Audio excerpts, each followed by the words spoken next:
Hello, good evening, and welcome to Pell Court here at Klamath Union High School. It is the penultimate night of Skyline Conference play for Henley. Well, for both teams, actually. Henley girls and boys both facing the Pelicans. One of these games means everything in terms of a Skyline Conference championship. The other, well, quite the opposite, actually.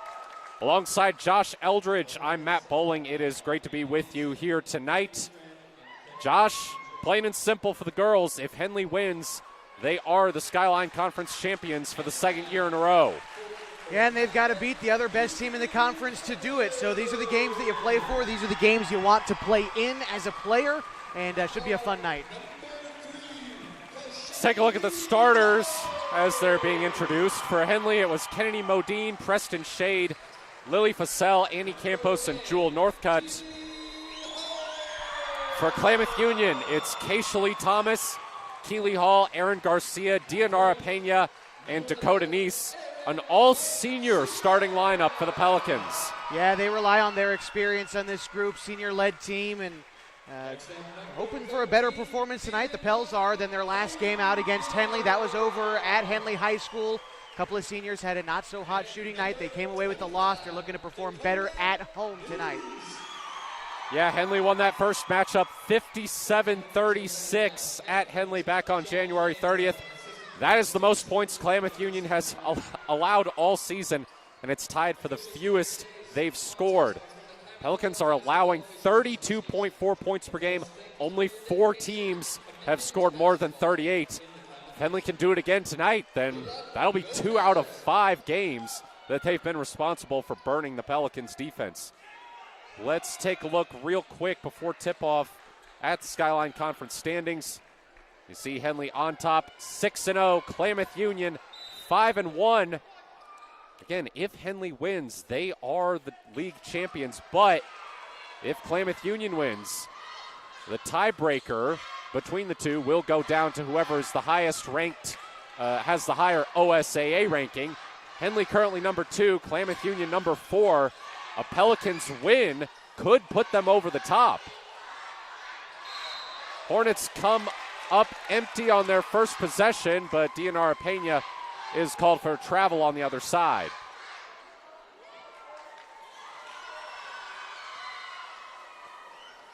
Here's Annie Campos. Trying to drive, kicks it out to Modine, who pulls a 3 and connects. Kennedy Modine gets the Hornets on the board first. 7:20 left in the first quarter. Here's Pena driving, baseline, trying to float one for Keely Hall, but it's picked off by Annie Campos. She gets it up to Fassell. Shade, long 2, swish.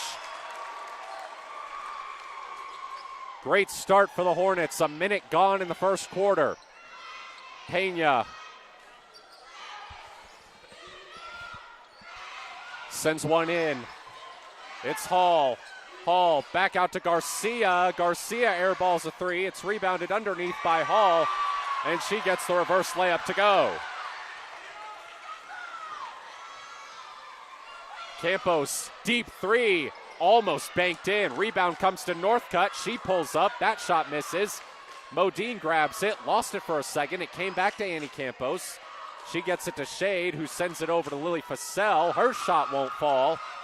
And finally, the defensive board for Aaron Garcia. Stolen by Preston Shade. Shade blocked, but a foul. And Preston Shade will shoot 2 free throws for the Hornets. Trying to get it back to a 5-point lead. 6:12 on the clock here in the first quarter.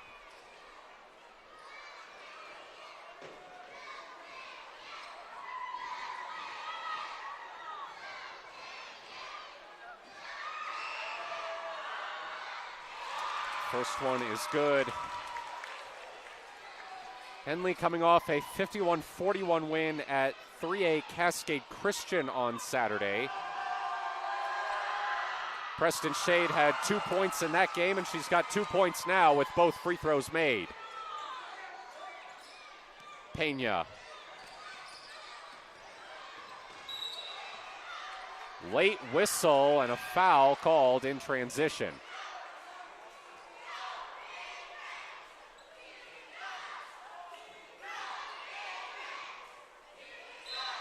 Thomas to inbound.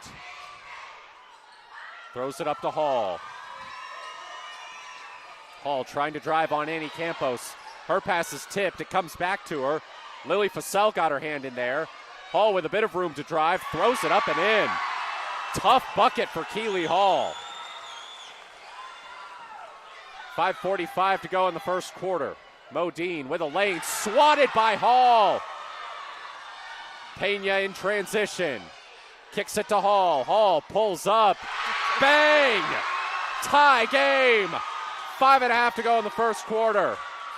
Modine looking to answer. She misses. Northcutt gets the offensive rebound. Gives it to Fussell. Over to Annie Campos. Hands it to Fussell behind her. Gets a screen. Looking for options. Sends it over to Northcutt. Northcutt. Long two. Banks in. Right off the rim, and Henley reclaims the lead.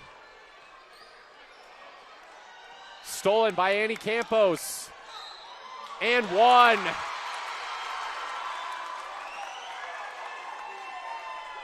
Just like that. Henley with a chance to make it a 5-point game again. 4:58 on the clock here in the first quarter. Fast-paced game so far. This seems to be the kind of pace that Henley likes to play in, though. Fast defense and efficient offense. Right now they've got an early lead. Campos misses the free throw. Rebound contested. Keeley Hall went to the floor with it, and she's called for a travel.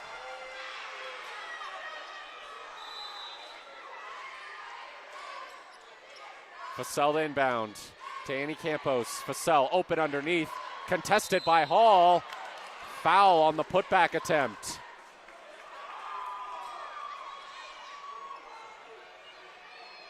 Third foul of the quarter on Klamath Union already. 4:52 to go. And it sends Lily Fussell to the line. She led the Hornets with 11 points in the first matchup with Klamath Union. Senya Campos now checking in for Kennedy Modine.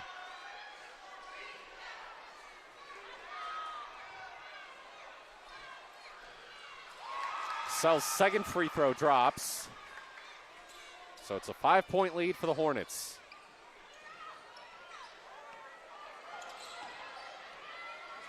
Farrah Zumwalt hands it to Thomas. Thomas tried to split a double team, lost the ball, recovered by Pena. Pena tries to throw it into the paint for Hall. Out of bounds, it'll stay with the Pelicans.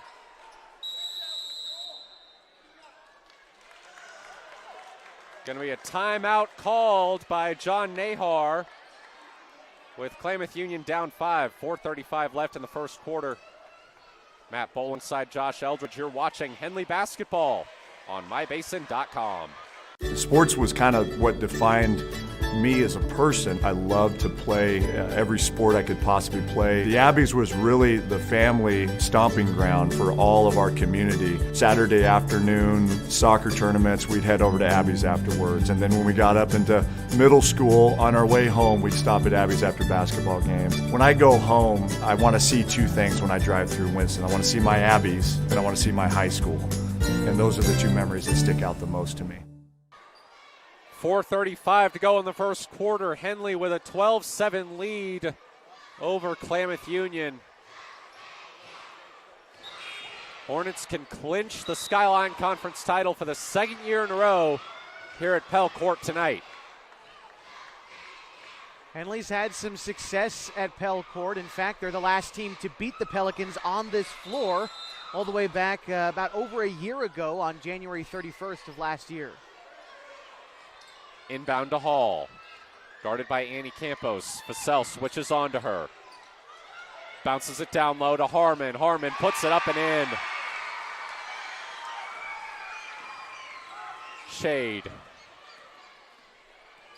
Shade looking to drive. Back out to Fussell. Fussell pacing the perimeter. Gives it to Annie Campos. She pulls up. Bang! Big three by Annie Campos. It gives Henley a 6-point lead, just under 4 minutes to go. Largest lead of the night for the Hornets. Thomas throws it over to Keeley Hall. She's wrapped up, and it's a jump ball. Possession arrow points to Klamath Union.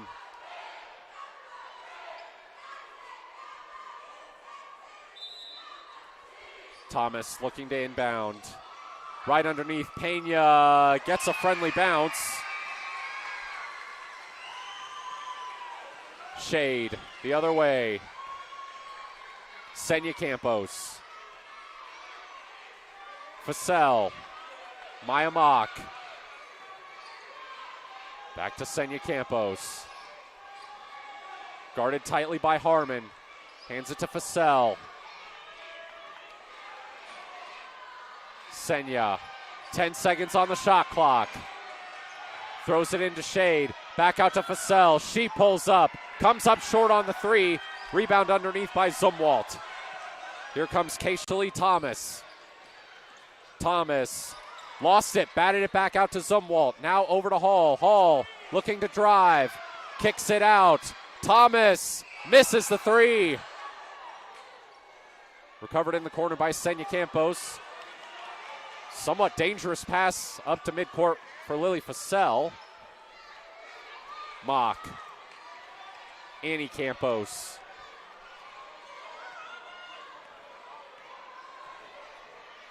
Maya Mock again. Has it poked away, gets it back. Hands it to Annie. 8 seconds left. Annie Campos drives and is fouled. 2:25 left in the first quarter. It's on the floor, but it's the fourth on Klamath Union.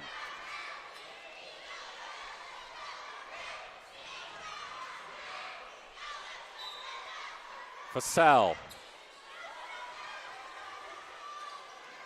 Into Modine.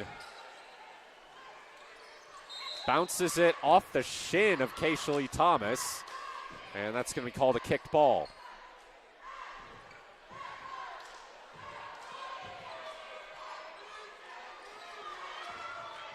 Modine.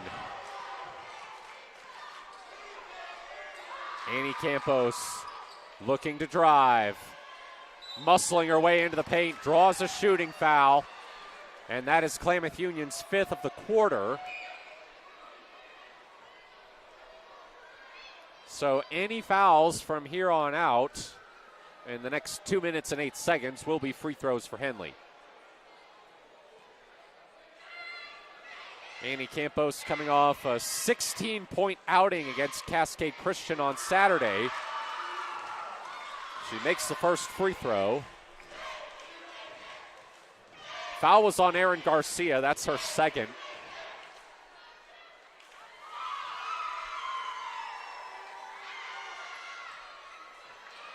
Misses it, but gets her own rebound.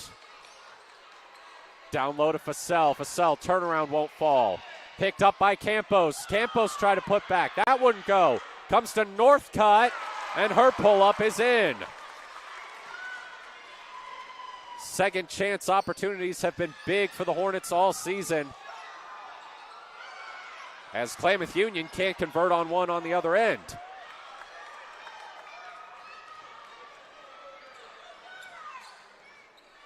Annie Campos.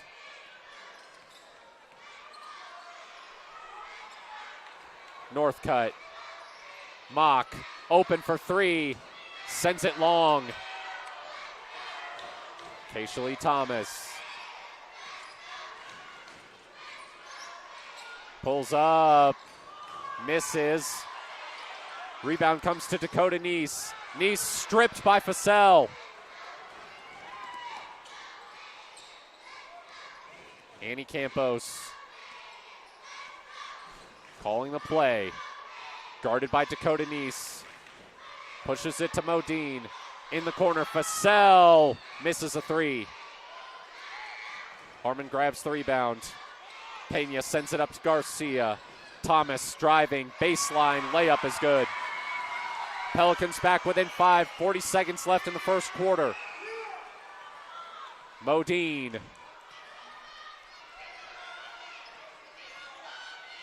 Campos in traffic, a tough bucket for Kennedy Modine. 20 seconds left in the first quarter. Garcia, Thomas. Pass off target, recovered by Pena. Pena, 11 seconds, drives and gets fouled. 11 seconds even on the first quarter clock. Henley with a 20-13 lead. Well, this is already a far cry from the Cascade Christian game they played on Saturday. 51 points was the second fewest they had this season. They're already close to halfway there. Garcia. Pena. No time left. Dianara Pena just let the clock run out. And she was pointing to the shot clock. That may have confused her if it was on when it wasn't supposed to be, but either way, it's a 7-point lead for Henley at the end of the first quarter. Here alongside Josh Eldredge, it's Hornets basketball on mybasin.com. Thanks to Les Schwab Tires, I'm a confident backseat driver, but Mom's a little stressed about spending. Remember, deep breaths and watch your speed. Even though we're watching our wallets, Les Schwab is still watching out for our safety. So it's right here. During the Les Schwab Founders Celebration Sale, save up to $150 instantly on select sets of 4 tires. Les Schwab Tires, doing the right thing since 1952.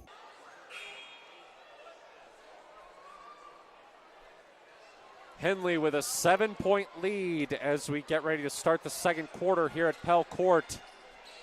Matt Bowling alongside Josh Eldredge. We've already mentioned this was a far cry from Henley's game at Cascade Christian on Saturday. The score at the end of the first quarter in that one was 9-9. Yeah, Henley's done good shooting from outside of the paint. A couple of made triples, some nice mid-range shots made by Preston Shade, and better free throw shooting today has given Henley a nice little bump in the first quarter. Shade with it now. Guarded by Zumwalt. Over to Modine. Modine, a floater. Airballs that one. Hall throws it into Nice. Gets it back.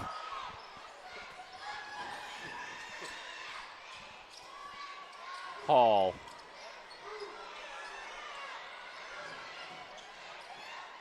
This is Garcia.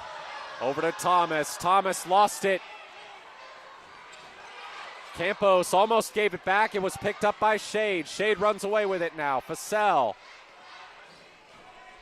Back out to Shade. Shade guarded by Garcia. Travel called. 7:11 left in the second quarter.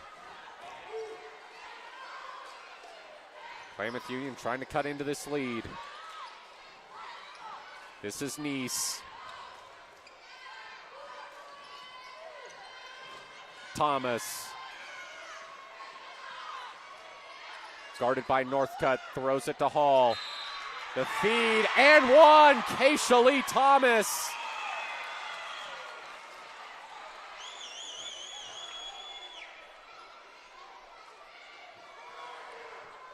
Great basketball there by the Pelicans. And now Keisha Lee Thomas can cut this back down to 4. Misses. Annie Campos collects the rebound. 6:50 left in the second quarter.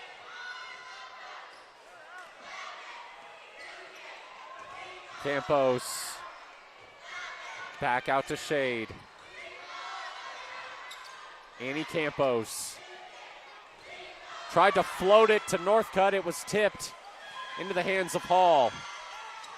Garcia. They call a backcourt violation. Ball was tipped.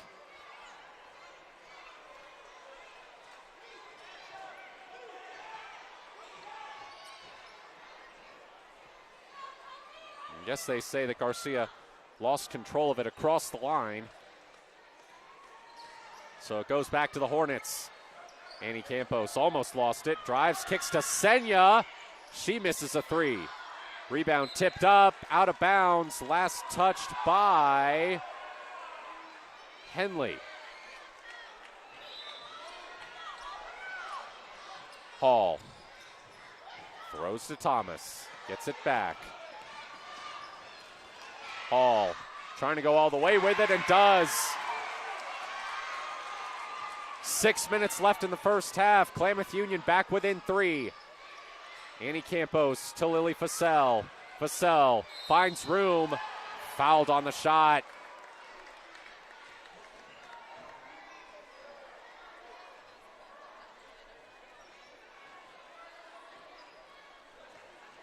It's on Keisha Lee Thomas. That's her first. And it sends Lily Fassell to the free throw line. She misses. Maya Mock and Preston Shade check in for Modine and Jewel Northcutt. As Leah Segura comes on for the Pelicans. Along with Aaron Garcia.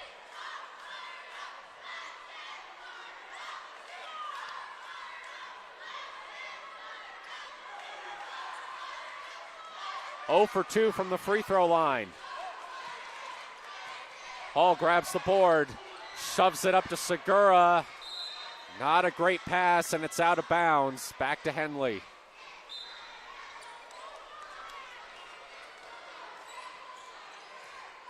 .540 on the clock here in the second quarter. Annie Campos looking, kicks to Shade. That pass bounced into the hands of Dianara Pena. Pena, Hall, all alone at the top of the key. Tie game! The Pelicans come back once again to tie the game, but will it stick? Campos hands it to Senya Campos. She's in trouble. Has to go down for it. Tie up called. Possession arrow points to the Pelicans. Keisha Lee Thomas checking back in for Leah Segura as Dianara Pena getting set to inbound. You can see the Klamath Union student section is already full, and they've even brought in some reinforcements from the elementary school. Thomas, Pena, trying to throw it down on the baseline. It's batted out of bounds by Senya Campos. It will stay with the Pelicans. 20 seconds on the shot clock, 4:43 left in the first half. Thomas for 3. Sends it off the top of the backboard. Maya Mock had to fight for that rebound. Annie Campos brings it up. Campos with a lane and one. You never think her layups are going in until they do. Just the strangest rolls, but Campos with the bucket looks good. Jewel Northcutt checks in for Lily Fassell as Henley has regained the lead. 4:31 left in the first half. Annie Campos misses the and one. Hall grabs the rebound. Pena slips by the defense. Throws it to Thomas. Thomas, Pelicans lead. First lead of the night for Klamath Union. It comes on a Keisha Lee Thomas 3. 4:05 left in the second quarter. Preston Shade. Senya Campos. Lost it. Recovered by Annie. Annie. Senya. 3 good. Big shot for the sophomore, and Henley regains the lead. Pena with space. Fouled.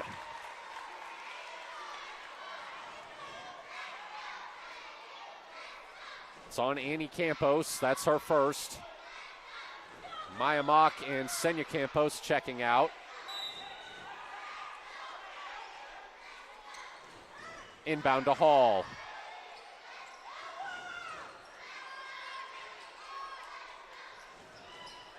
Hands it to Garcia. Garcia, floater blocked. Lily Fussell sent that one into the padding along the baseline wall there. Thomas to inbound. Almost. It is stolen by Annie Campos on the tip. She dribbles it off her own foot, though, and it's out of bounds.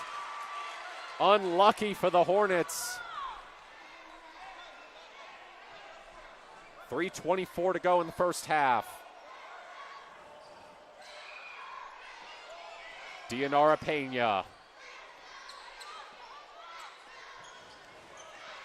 Pena throws it in, and one, Andy Harmon.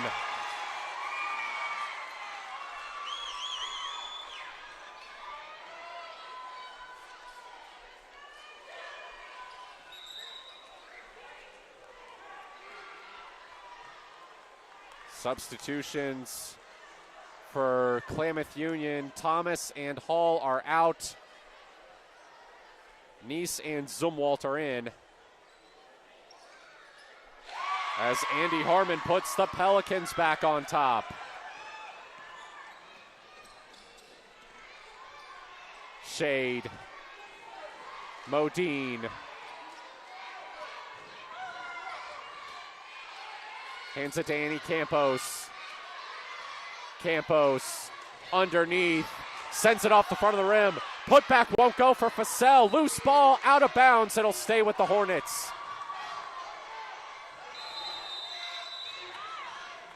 And Randy Denson takes a timeout. Klamath Union with a 1-point lead. 2:50 left in the first half. Matt Bowling here alongside Josh Eldredge. This is on mybasin.com. Introducing Smith Bates Marcom Solutions, your trusted partner in marketing and communication. We specialize in crafting compelling campaigns, eye-catching graphics, and impactful branding materials. Smith Bates is like working with dependable friends. They always help us build our professional image.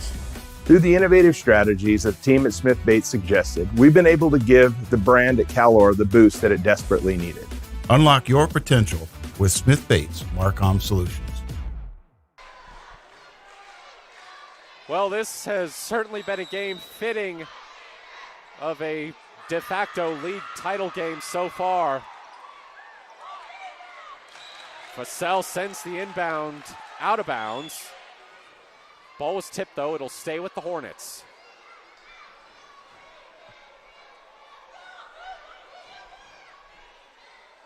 They get it in this time. Modine. Modine driving. Baseline floater. Too strong. Rebound by Neese. And they call a tie-up as Preston Shade got in there. Possession arrow points to the Hornets.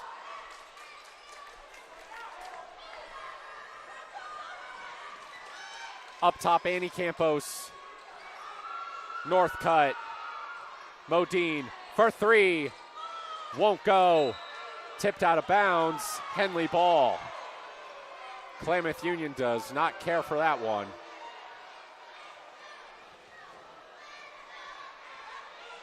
Fussell to inbound. Right underneath, Annie Campos creating space and scoring.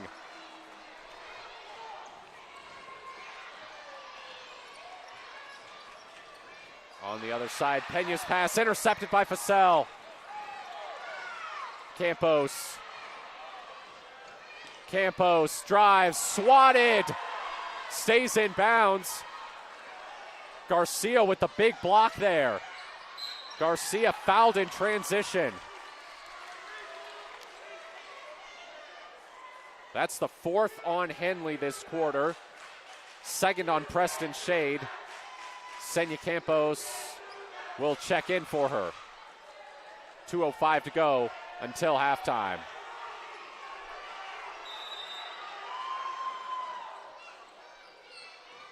Into Pena. Garcia pulls up, misses a three. Rebound underneath. The putback won't go for Thomas. Keeley Hall comes away with it. Another chance for Klamath Union. Pena guarded by Fasel. Over to Garcia. Thomas. Pena lofts it in for Neese. Neese gives Klamath Union the lead again. A minute and a half to go. Here's Annie Campos. Campos looking to drive. Kicks it out to Fasel. Fasel almost lost it. They're going to call a tie-up, and possession arrow points to the Pelicans. A minute 17 left in the first half.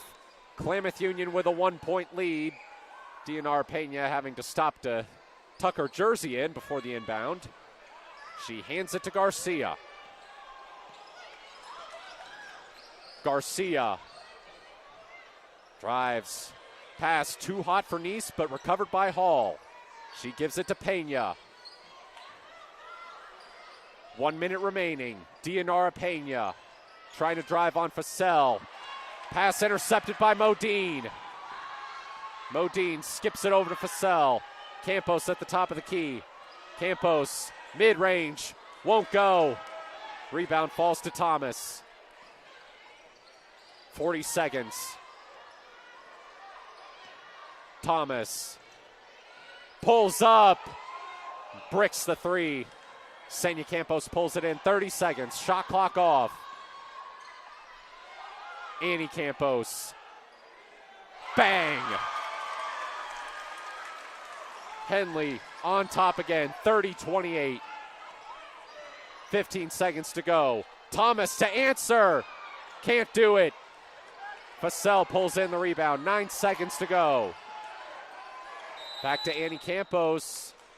Randy Denson calls timeout. Henley was in a spot of trouble in the back court. We'll go ahead and keep it here. 5.6 seconds on the clock here in the first half. Been 5 lead changes in this quarter alone. These teams going back and forth. It's fun so far. Now, this is much more like what we were expecting to see the first time. Instead, Henley just smothered Klamath Union defensively. Yeah, this time KU's doing a better job of getting the three to fall. We've seen Keisha Thomas hit one. Keeley Hall's hit a pair of triples, and they just look a lot more confident here at home. It's kind of what we expected tonight, and KU's come here to play. Again, Henley clinches the title outright with a win, but a Klamath Union win could possibly put them over Henley in the OSA computer rankings with 1 game to go. Annie Campos can't beat the buzzer. Putback won't fall either. And that is how we end the first half. Hornets with a 2-point lead. Matt Bowling here alongside Josh Eldredge. We'll have the first half scoring for you on the other side of this break. All on mybasin.com. Threads. There are many threads that run through our region. There are churches and schools and Little League teams that bring us together and bind us into communities. There are roads and cars. There are houses and jobs and businesses, all woven together to make the fabric of our communities. There are financial threads that are part of that tapestry as well. For over 80 years, it's been our pleasure to be headquartered here, providing financial services to generations of our friends and neighbors. From that first savings account, the retirement planning, and all of the cars and houses and groceries in between, we keep your money local, investing it back into our communities, adding more threads to the fabric to make our communities stronger. Pacific Crest Federal Credit Union. Find your path. At Klamath Subaru, we built our business on that simple promise. Well, that and some of the best people you're ever going to meet. Hi, I'm Rob Cedar, General Manager at Klamath Subaru. Our 62 employees make it easy for us to live up to our comfortable, not corporate philosophy. Friendly faces, easy answers, straight talk, fairness, and exceptional service. These are the things you expect. These are the things that all of our people deliver. Our management team, sales pros, certified service and body shop techs, lot attendants, and detail experts are all 100% focused on you. Local people putting their friends and neighbors first. At Klamath Subaru, that's the only way we do business. It's comfortable, not corporate. Our team members also spend hundreds of hours each year supporting local charities and events through the Subaru Love Promise. That's the kind of people they are. We're very proud of them. They're your friends, they're your neighbors, they're glad to know you, and they want you to be glad to know them too. I'm Rob, and this is what makes us comfortable, not corporate. Henley 30, Klamath Union 28 at the half.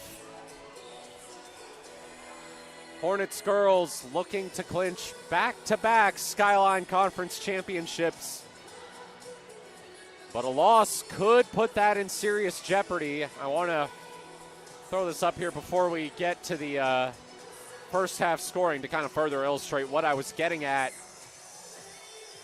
in the shortly before the half ended. You see Henley 6-0 in the league, Klamath Union 5-1.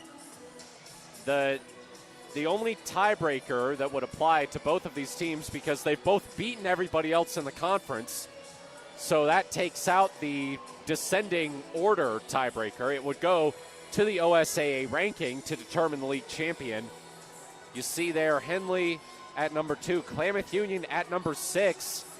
There's a chance that if Klamath Union wins tonight, they could jump the Hornets in the OSAA computer rankings. And assuming they both win their games on Tuesday, which is very, very likely, that would give Klamath Union the Skyline Conference championship by virtue of that OSAA ranking tiebreaker. Yeah, it's always interesting to decipher this time of year, but you know, I mean, KU's had one heck of a season too. That would put their loss total at equal for the season. Henley's played more games overall. That's really the only thing that they would have over KU. As we're seeing tonight, these teams are evenly matched, and so really I think it's great that it's come down to one game between these two squads. And you know, the OSAA thing is still kind of up in the air because other schools could win or lose, and you move up and down depending on that. But really it does come down to tonight, and it's been fun so far. Hornets' only loss of the season was to Cascade early in the season, and that was with them down 2 players, Maya Mock and Anna Harper, who's been out for a little while, did not play in that game. Klamath Union, their only other loss besides Henley was to Staten in round 1 of the SCTC Holiday Classic, which Staten hosted back on December 27th. They lost that game 46-36. Let's go ahead and run down that first half scoring, Josh. All right, leading all scorers and for the Henley Hornets, 13 points from Annie Campos so far tonight. 5 points from Kennedy Modine, 4 for Preston Shade and Jewel Northcutt, 3 for Senya Campos, and 1 for Lily Fassell, getting you to 30 for the Hornets. And for the Pelicans, their leading scorer is Keely Hall with 12 points tonight, a couple of made triples to go along with that total. 7 points from Keisha Thomas, 5 from Andy Harmon, and 2 from each DNR Pena and Dakota Neese, your scorers for the Pelicans, tallying up to 28.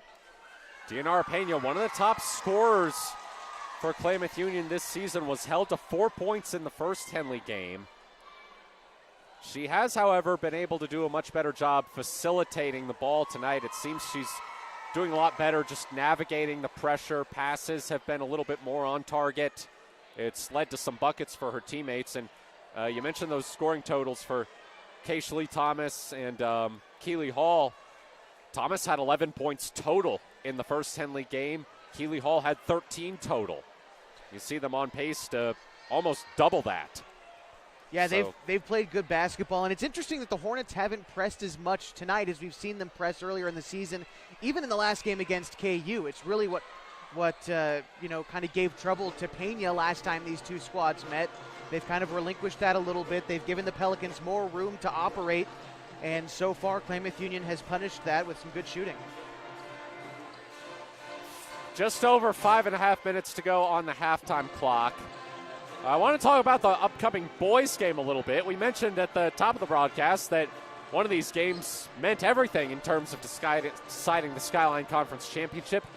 The other, quite the opposite. Well, that's because the Henley boys, it literally does not matter what happens in this game tonight against Klamath Union because due to how the tiebreakers shook out, the game against Phoenix on Tuesday will determine the league champion no matter what happens here tonight. Right, ever since North Valley left the league a couple of years ago, that gives one team kind of a half-game kind of discrepancy going into the last week of the season. Well, right now, Henley is a half game in front of the Phoenix Pirates, so win or lose tonight, they will either be a game ahead or a game back, with Phoenix holding a handful of the tiebreakers over Henley if the Hornets end up losing on Tuesday. But that's kind of ahead of what's going on tonight. Henley, of course, wanting to beat their rival on the road, and Klamath Union with kind of an outside shot at a postseason berth. They're still going to bring it tonight. Yeah, let's go over. Here are the boys' standings up on your screen. So you see Henley up top there, 5-1. Phoenix 5-2. Hidden Valley 3-3. Klamath Union 2-4. Klamath Union, if they win tonight and Hidden Valley loses to Mazama, and Klamath Union then beats Hidden Valley next week, the Pelicans would move into that third-place spot and earn a spot in the OSAA playoffs. The way it works between Henley and Phoenix, the next tiebreaker after head-to-head is in descending order results against the other teams in the conference. So Henley, let's say they win tonight but lose to Phoenix on Tuesday, then both Henley and Phoenix would have 2 losses. So the tiebreaker would be their results against Hidden Valley. Phoenix swept Hidden Valley. Henley split with Hidden Valley. So if that situation came to pass, the league title would go to Phoenix. Right, and again, it doesn't matter what Henley does tonight. It all comes down to that game on Tuesday. So, Hornets looking obviously to control their own destiny on Tuesday night, which is all you can really ask for at this point in the season. I've been impressed with how the boys team has handled a lot of adversity this year. Early in the season, they dealt with some injuries. They dealt with almost no practices at the beginning of the year. And I think right now they're playing their best basketball, which is exactly when you want to be playing your best basketball. Yeah, they're on a season-long 4-game winning streak. They've looked really good in all of those 4 games. They looked really good again in that first game against Klamath Union. We'll tell you more about it before that game tips off. But for now, we have one more break to take before the start of the second half in this girls' game. Matt Bowling here alongside Josh Eldredge.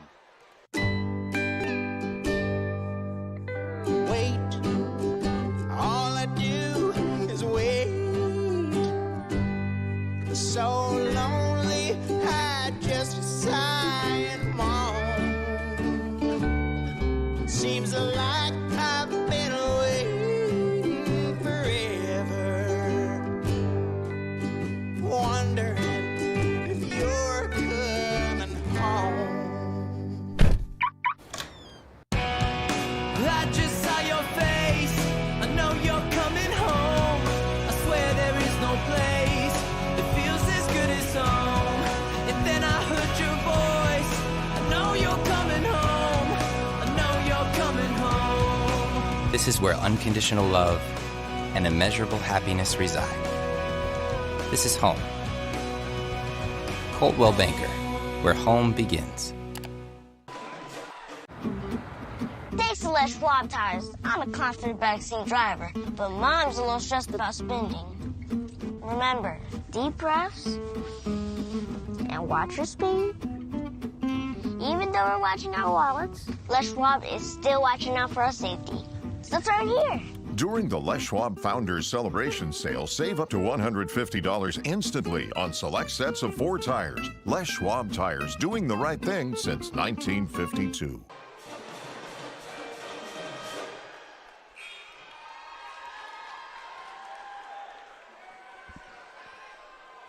Lily Fussell getting set to inbound for Henley as we start the third quarter here at Klamath Union.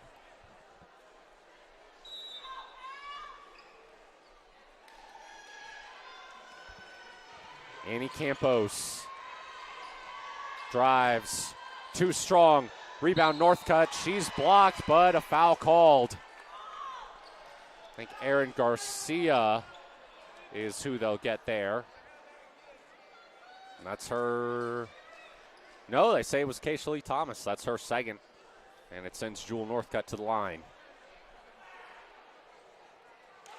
Makes the first one.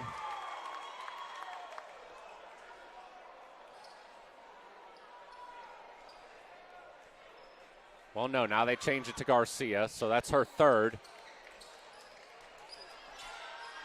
As the second free throw won't fall.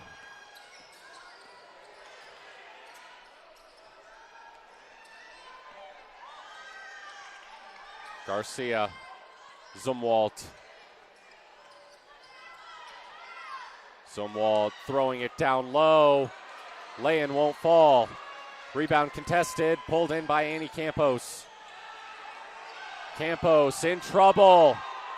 Gets it back to Shade. They've got to hurry. They get it across. Lily Fussell over to Modine. Open for a three. She missed it. Garcia. And it's Klamath Union ball still. DNR Pena checking in for Garcia.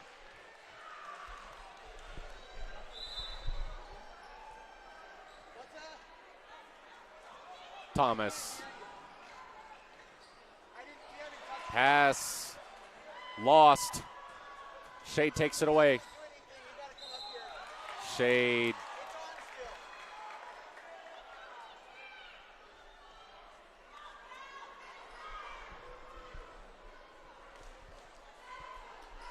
Shooting foul will send Shade to the free throw line.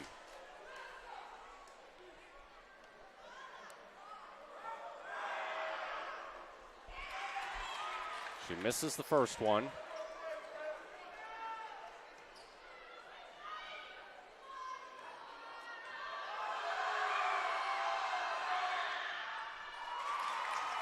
Second one rolls in.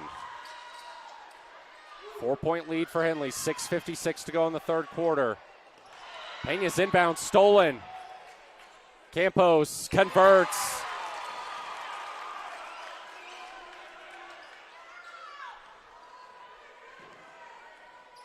Pena.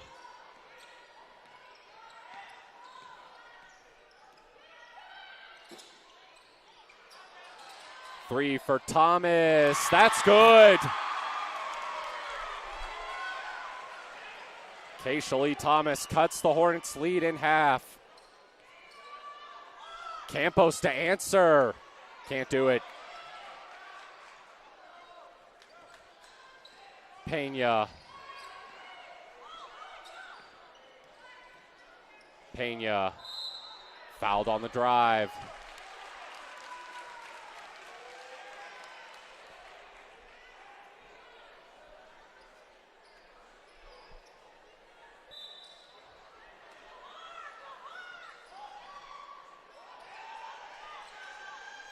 Two fouls this quarter on Henley now. Hall. Pass off target for Thomas. She recovers. Great play by Keisha Lee Thomas, but now Hall loses it. Modine. Fussell. Pass tipped and stolen. Comes to Pena. Up to Thomas. Into Hall. Hall, turnaround, blocked by Annie Campos. Campos, contested by Pena, gets her own miss. Tie up called. Pelicans ball.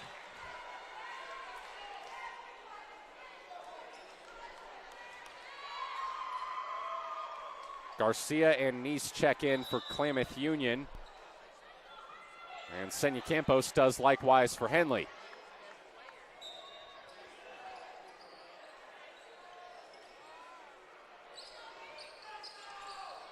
Pena. Almost lost it, got it back. Intercepted by Annie Campos. Campos trying to go all the way. Turnaround, kisses off the backboard.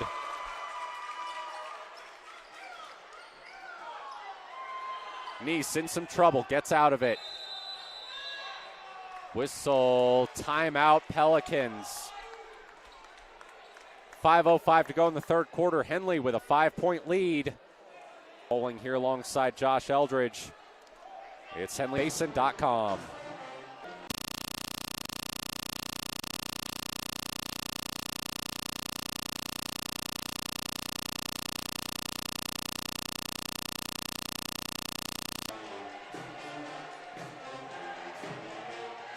Well, Klamath Union still hanging in there, but Henley staying one.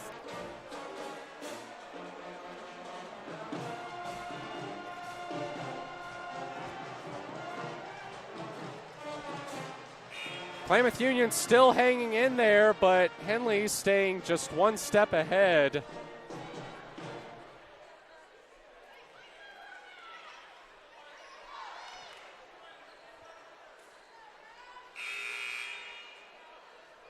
Pelicans have come back to tie the game and a couple times, took the lead once. We'll see if they have another one in them here in the third quarter.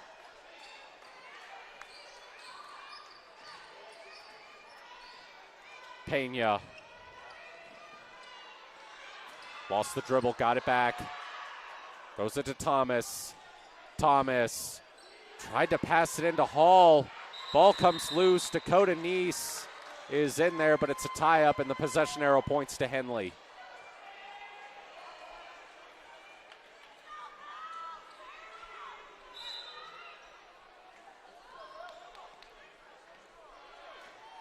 Annie Campos picked up at half court, throws it to Fasel. Senya whips it down low for Northcutt. She misses the lay-in. Senya gets the rebound, throws up another one that misses. Pena grabs the board, sends it to Thomas. Thomas over to Garcia. Garcia, elbow jumper, bricks that one. Hall going for the rebound, tipped out by Senya Campos. It'll stay with the Pelicans. 4:16 left in the third quarter. Thomas throws it to Nice. Nice driving, tough shot. Back to a one-possession game.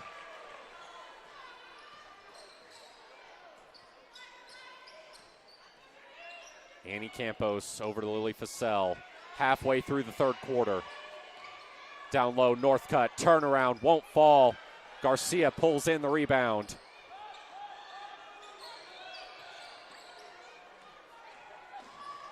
Garcia driving on Fasel. Goes to Harmon.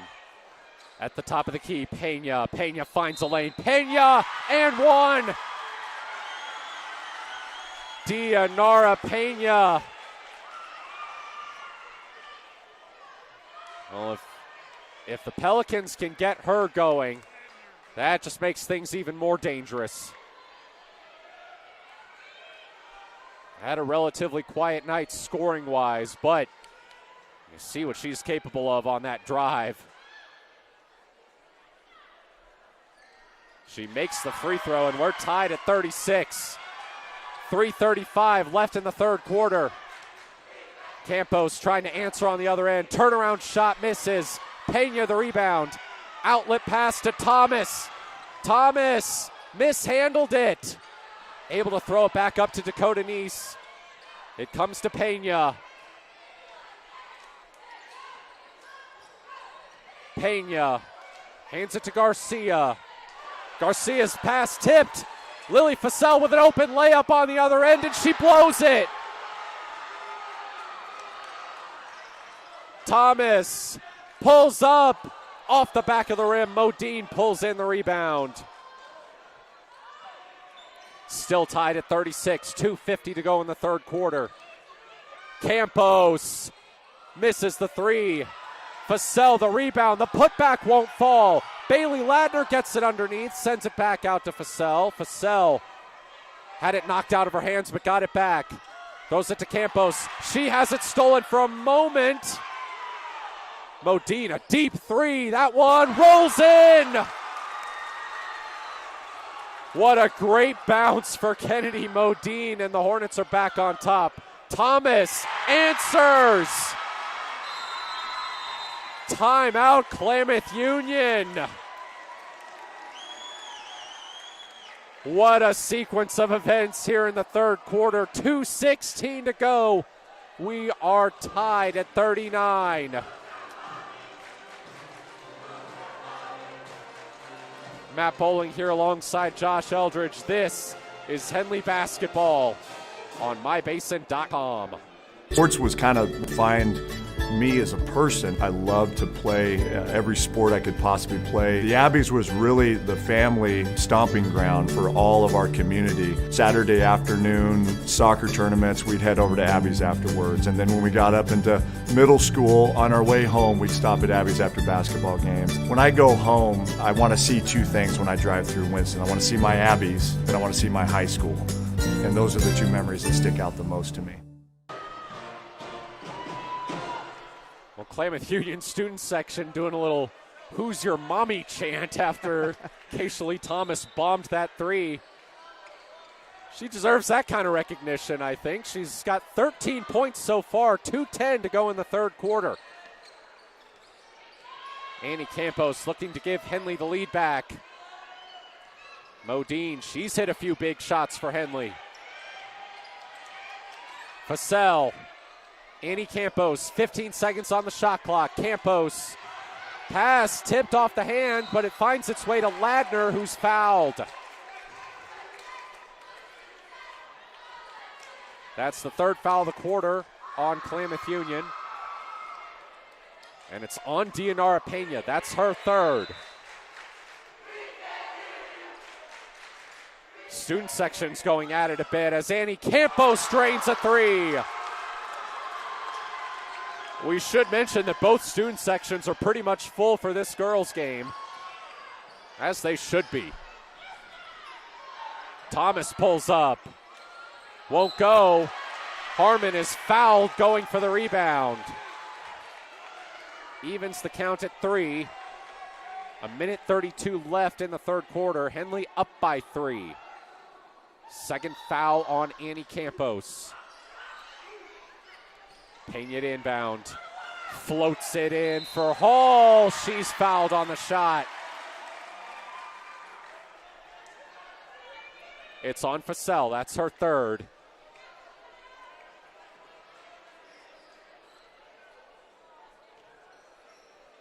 Keely Hall with 1.5 left in the third quarter.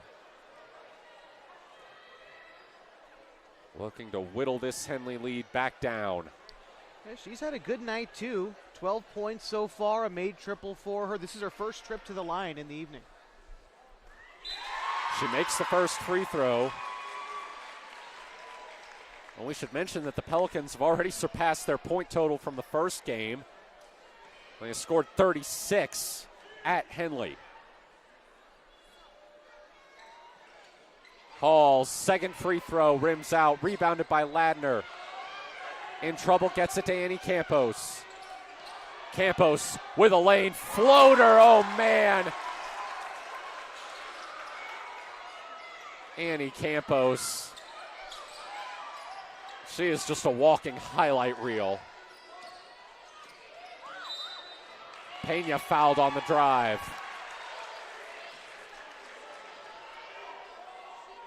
That's the 5th of the quarter on Henley, so it will be 2 free throws for Dianara Pena. 1:08 left in the third. Foul is on Kennedy Modine. That's her second.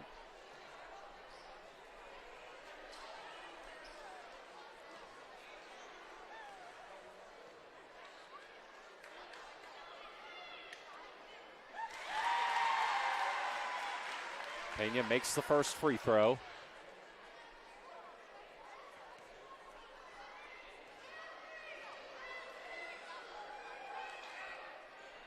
Second one goes.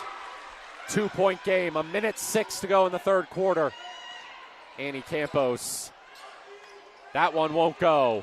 Rebound comes back to her. Splits the double team, kicks it to Northcutt. She misses a three. Out of bounds. And they're going to call Dianara Pena. Looks like an intentional foul, and she's just incredulous.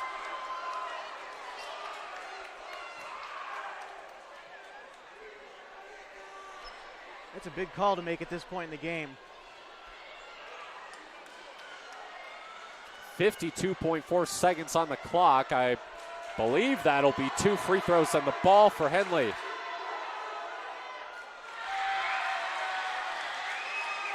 First free throw is missed.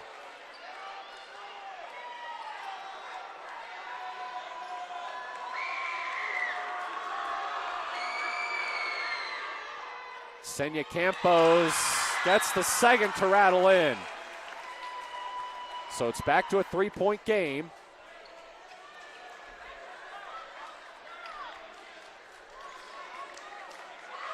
.4 seconds left in the third quarter.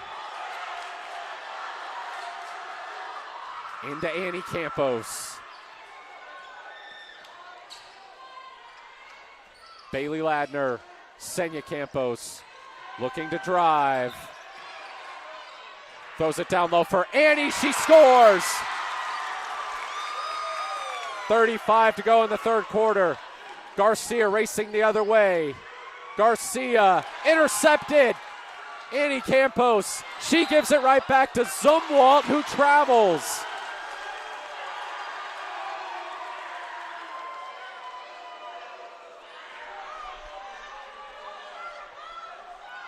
.23 seconds left. Annie Campos brings it up. Ladner for three. Got it! Off the glass. Thomas. That shot's good. It stops the run. Gets it back to a 6-point game. 5 seconds to go. Annie Campos off the front of the rim. And that's how we end the third quarter. Henley with a 6-point lead as we head to the fourth. Matt Bowling here alongside Josh Eldredge. It's Hornets basketball on mybasin.com. Thanks to Les Schwab Tires. I'm a confident backseat driver, but Mom's a little stressed about spending. Remember, deep breaths and watch your speed. Even though we're watching our wallets, Les Schwab is still watching out for our safety. So let's right here. During the Les Schwab Founders Celebration Sale, save up to $150 instantly on select sets of 4 tires. Les Schwab Tires, doing the right thing since 1952. A 6-point lead for Henley as we start the fourth quarter here at Klamath Union. Hornets trying to wrap up their second straight Skyline Conference championship.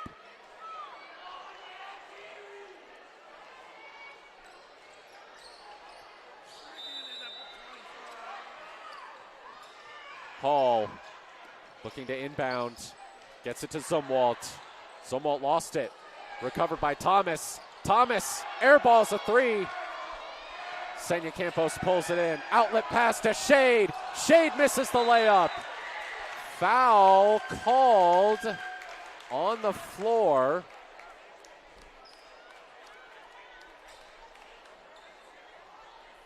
Who's it against? Looks like it's against the Hornets.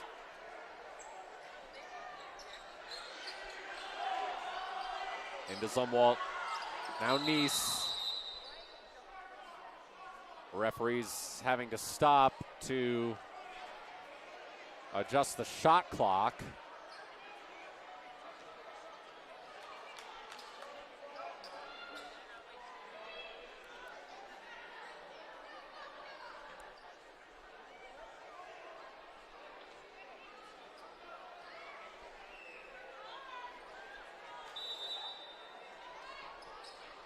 Nice throws it in to Thomas.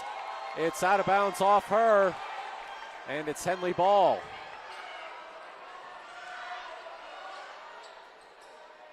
Big turnover for Klamath Union. 7:44 left in the fourth quarter. Into Annie Campos. Senya, deep three, missed it. Pulled down by Hall.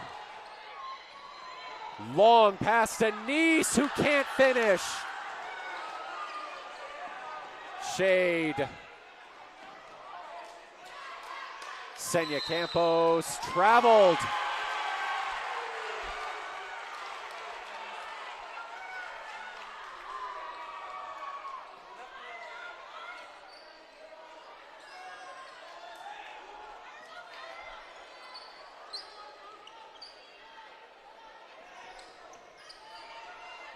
This is Garcia.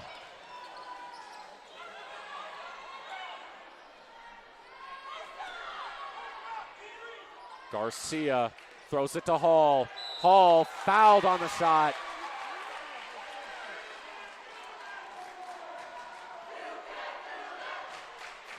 That's the second on Jewel Northcutt, second of the quarter on Henley. 7:08 to go in the fourth quarter.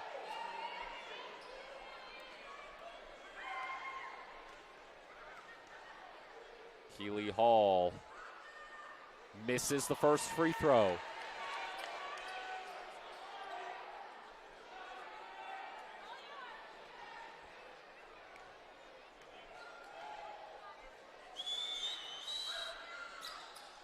Second one goes.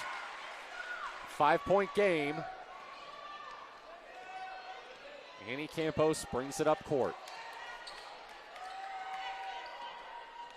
Campos throws it down low. Senya splits the double team and gets fouled.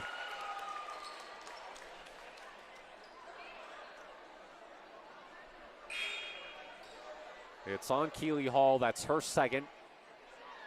First of the quarter on Klamath Union. Senya Campos can make this a 3-possession game, but she misses the first free throw. Kennedy Modine checks in for Maya Mock.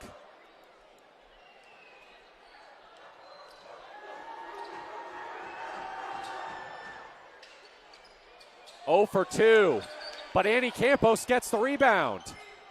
Gives it to Senya. Senya, dispossessed, travels. Lily Fassell will check in for her.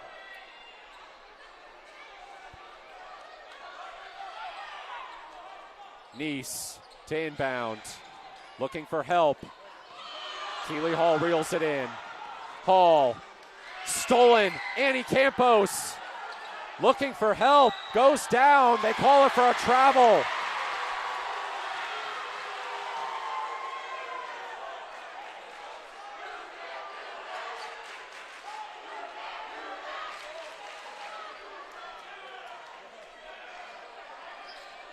Thomas, risky pass, but it finds its way to a wide open Hall who lays it in.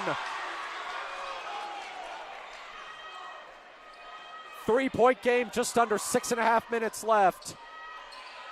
Modine to Annie Campos. Hands it back to Modine, over to Jewel Northcutt. Northcutt, turnaround, no good. Keisha Lee Thomas. Offensive foul, Preston Shade drawing the charge. What an intelligent play by the freshman. The only ninth grader on this Henley team. Second foul on Keisha Lee Thomas. 6:05 remaining. Annie Campos. Modine. Shade. Bombs away. Misses.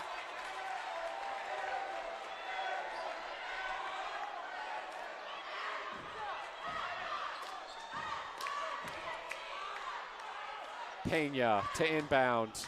Goes it to Thomas. Thomas stolen by Shade. Whips it in to Campos. She finds Ladner. Ladner puts it up. It won't fall. Rebound tip back to her. Mid-range. Fasell rolls in. 5-point lead for Henley with 5.5 to go.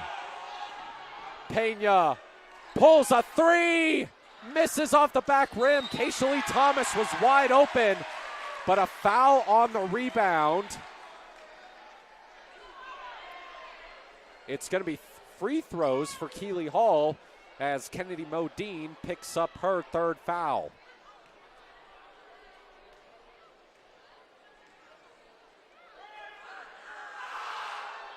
Hall misses.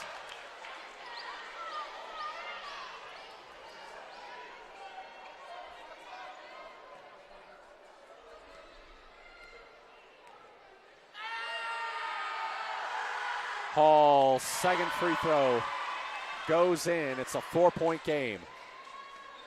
5:20 left. Annie Campos. Down low, Fasell. Fasell gets it to go.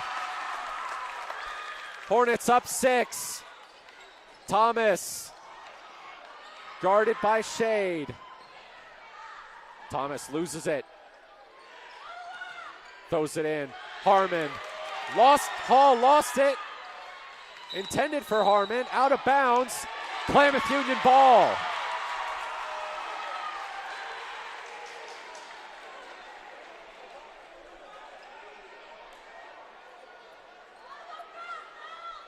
Thomas. Hall. Down low. Harmon fouled. That is the fourth foul of the quarter on Henley. 4:50 to go. Next one and every one thereafter will be free throws for the Pelicans. It's free throws here for Andy Harmon as Preston Shade picks up her third. Harmon makes the first free throw.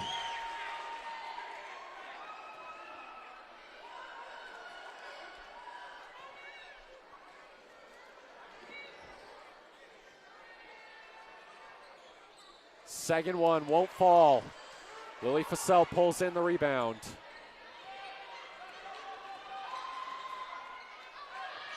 Annie Campos misses the three. Foul called on the rebound. It's against Henley.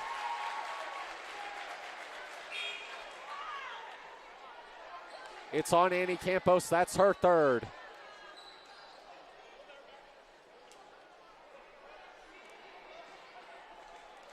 So Aaron Garcia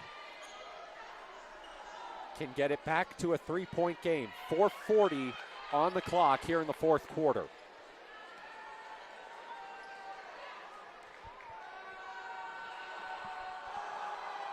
She makes the first.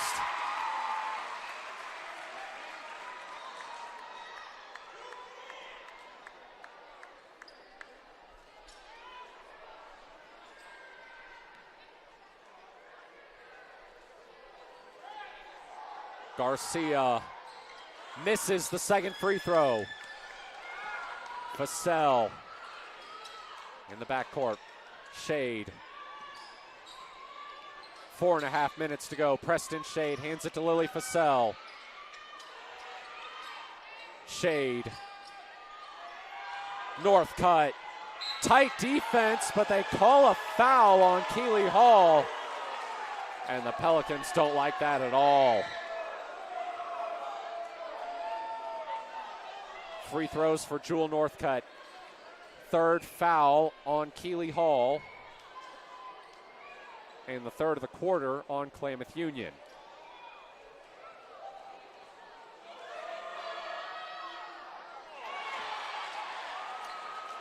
Northcutt misses.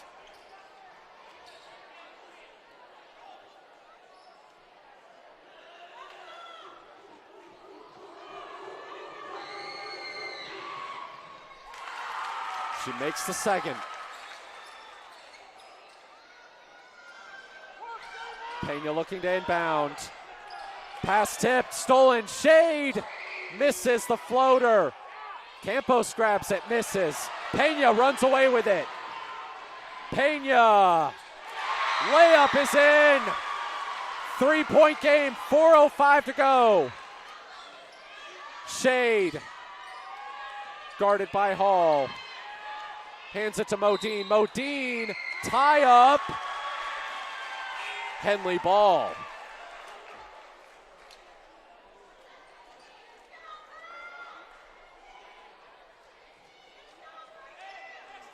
Vassell to inbound. 3:57 on the clock.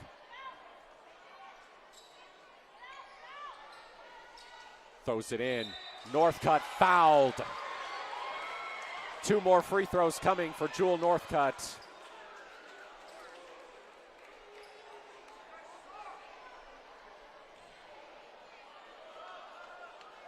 Fourth foul of the game on Klamath Union.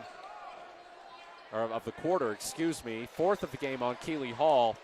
And the Pelicans call timeout. Matt Bowling here alongside Josh Eldredge. It's Henley basketball on My Baseline. Introducing Smith Marcom Solutions, your trusted partner in marketing and communication. We specialize in crafting compelling campaigns, eye-catching graphics, and impactful branding materials. Smith Bates is like working with dependable friends. They always help us build our professional image. Through the innovative strategies that the team at Smith Bates suggested, we've been able to give the brand at Calor the boost that it desperately needed. Unlock your potential with Smith Bates Marcom Solutions. 2 free throws coming for Jewel Northcutt out of this timeout. Henley with a 55-52 lead, 3:55 to go in the fourth quarter. Keeley Hall just picked up her 4th foul for Klamath Union. And I think Klamath Union just called another timeout. I think this time it was Henley's timeout. Well, no, because the ref was asking John Nahar whether he wanted it to be a full or not. So I think that is Klamath Union's timeout.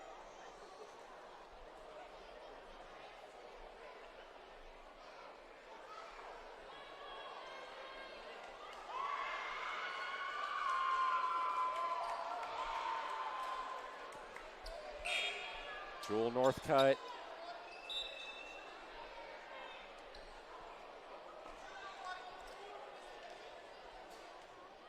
Some big free throws here for the senior.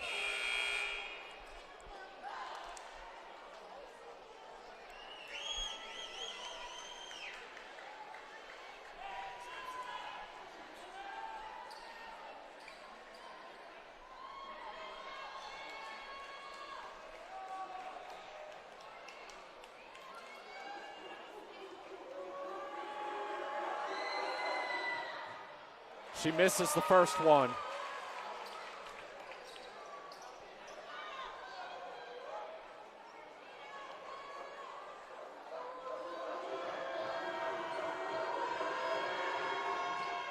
Oh for 2. Pena pulls it in. Dianara Pena guarded by Maya Mock. Throws it down low to Hall. Hall guarded by Campos. Out to an open Garcia. Tie game. 55-55, 3:35 to go. Annie Campos misses the layup. Rebound ripped away from her. She gets it back in there. It's a tie-up. It'll be Pelicans ball.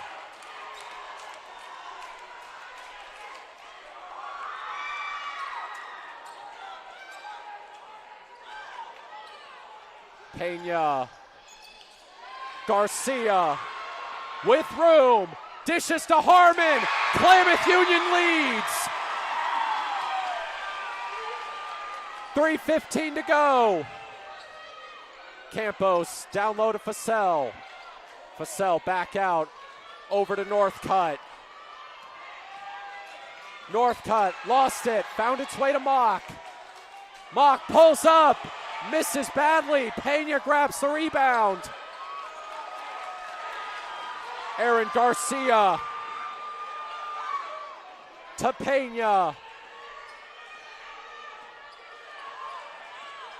2:44 to go. Dianara Pena over to Garcia. 15 seconds. Thomas got it! 5-point lead for Klamath Union. 2.5 minutes to go. Back to Fussell. Fussell fouled on the drive. It's on Andy Harmon.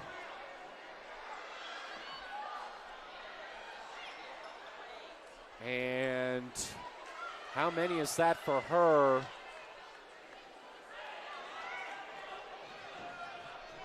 They haven't put it up on the board yet. Lily Fussell shooting free throws. 2:22 to go. She missed it.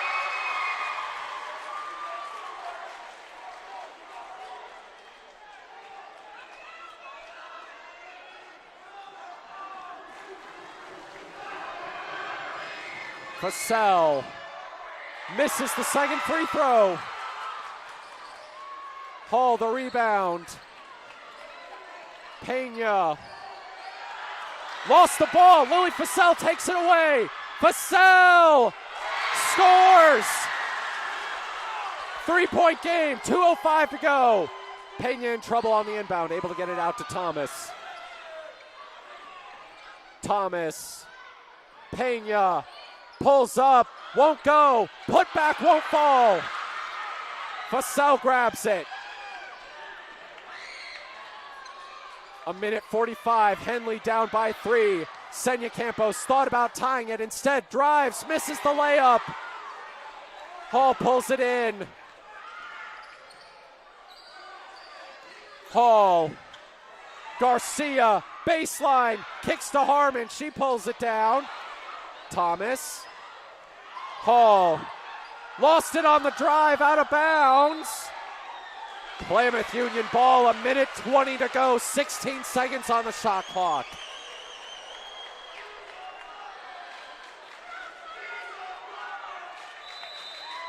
Pena to inbound. Tipped. Out of bounds, Annie Campos getting her hand in there. It'll stay with the Pelicans.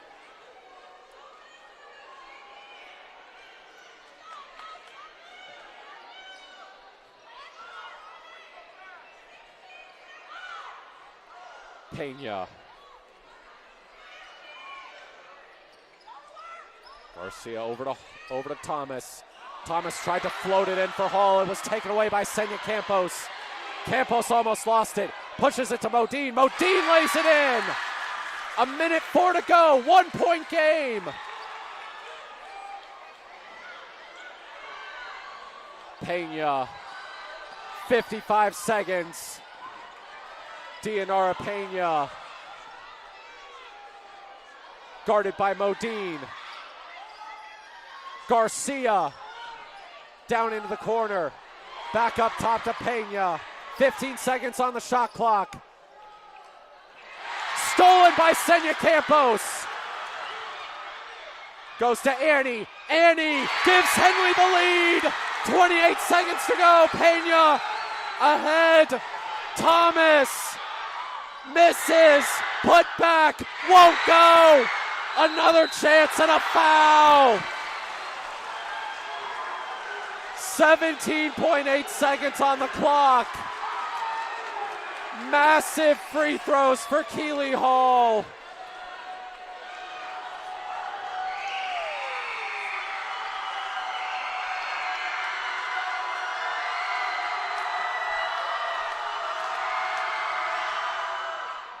She makes the first one.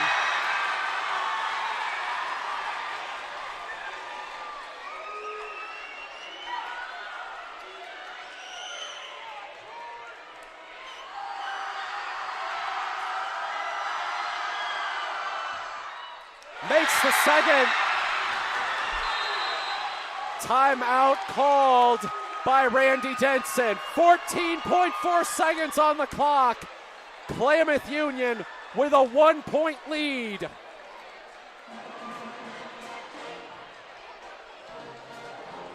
What a turn of events here, Josh.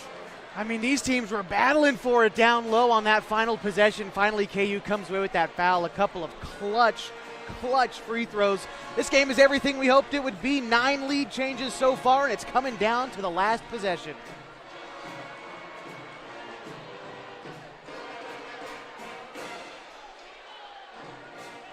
Klamath Union has not beaten Henley since the 2021 COVID season that was played in the summer of that year. They are 14.4 seconds away from doing that and potentially putting themselves in the driver's seat for the Skyline Conference Championship. They haven't won a conference championship since 1990. What a big moment it would be to do it in front of this home crowd.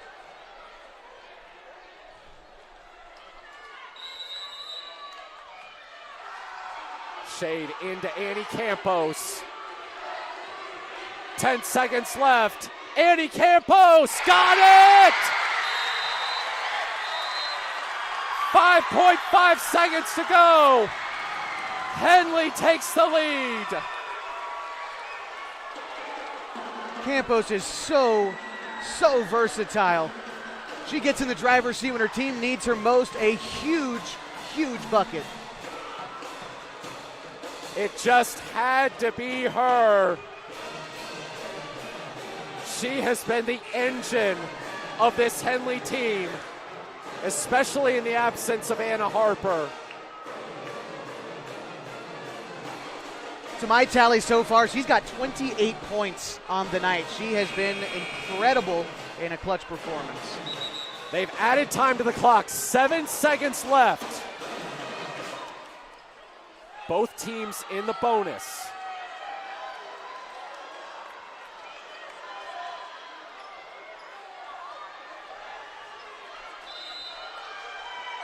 Pena to inbound. Throws it to Garcia. 5 seconds. Garcia. Pena for the win! Oh! Pandemonium! Dianara Pena! Are you kidding me? Klamath Union wins!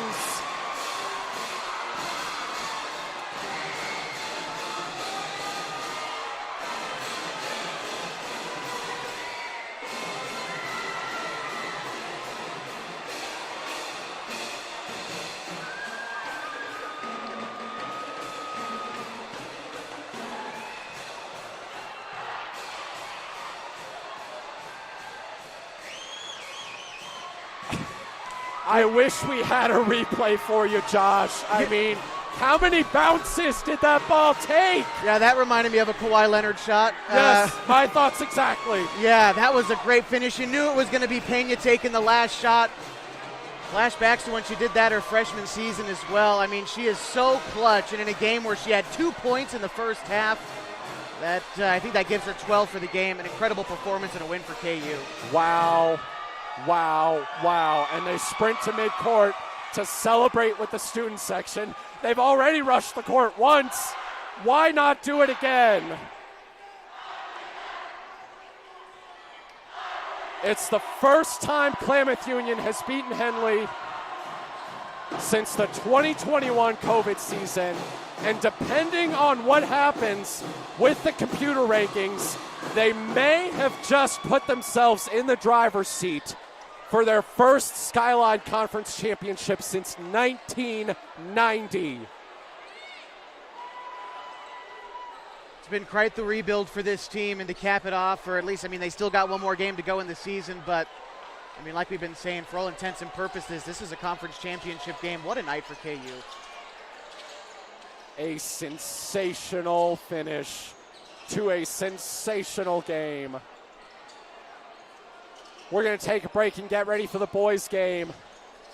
Matt Bowling here alongside Josh Eldredge. You're watching Henley basketball on mybasin.com.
And a very pleasant good evening, basketball fans, and welcome to another edition of Henley Hornets basketball tonight on MyBasin.com and 104.3 and 960 Sports. If you're only just joining us for the boys' game tonight, holy cow, you missed one heck of a girls' basketball game earlier this evening. A buzzer-beating triple for the Pelicans earned them a win over the Hornets, but tonight, the Henley Hornets, of course, now the boys' team looking for a win over the Pelicans for the second time this season. Glad to be with you. My name is Josh Eldredge. Matt Bowling will be joining me momentarily. We're coming to you live from Pell Court on the campus of Klamath Union High School in downtown Klamath Falls for tonight's Skyline Conference matchup.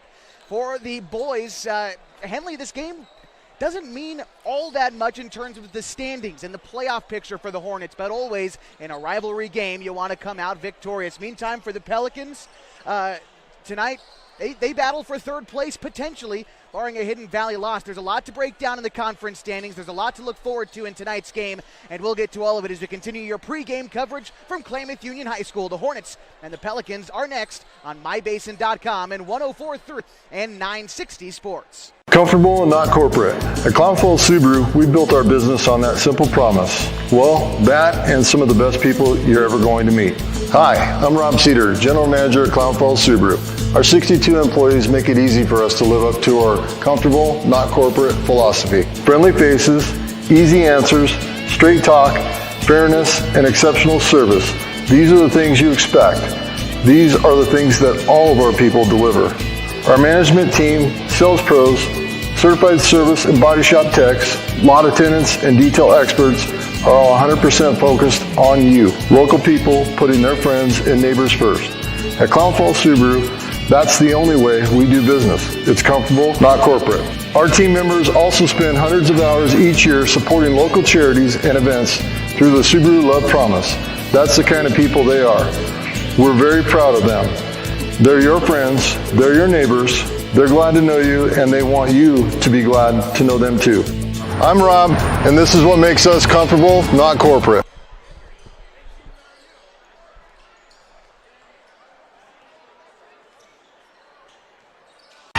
What rhymes with great? Participate. Where does greatness start? Here, in the classroom. On the stage. In the pool. On the field. Where will your greatness take you? To better grades. To more friends. Yeah! Be great. Participate!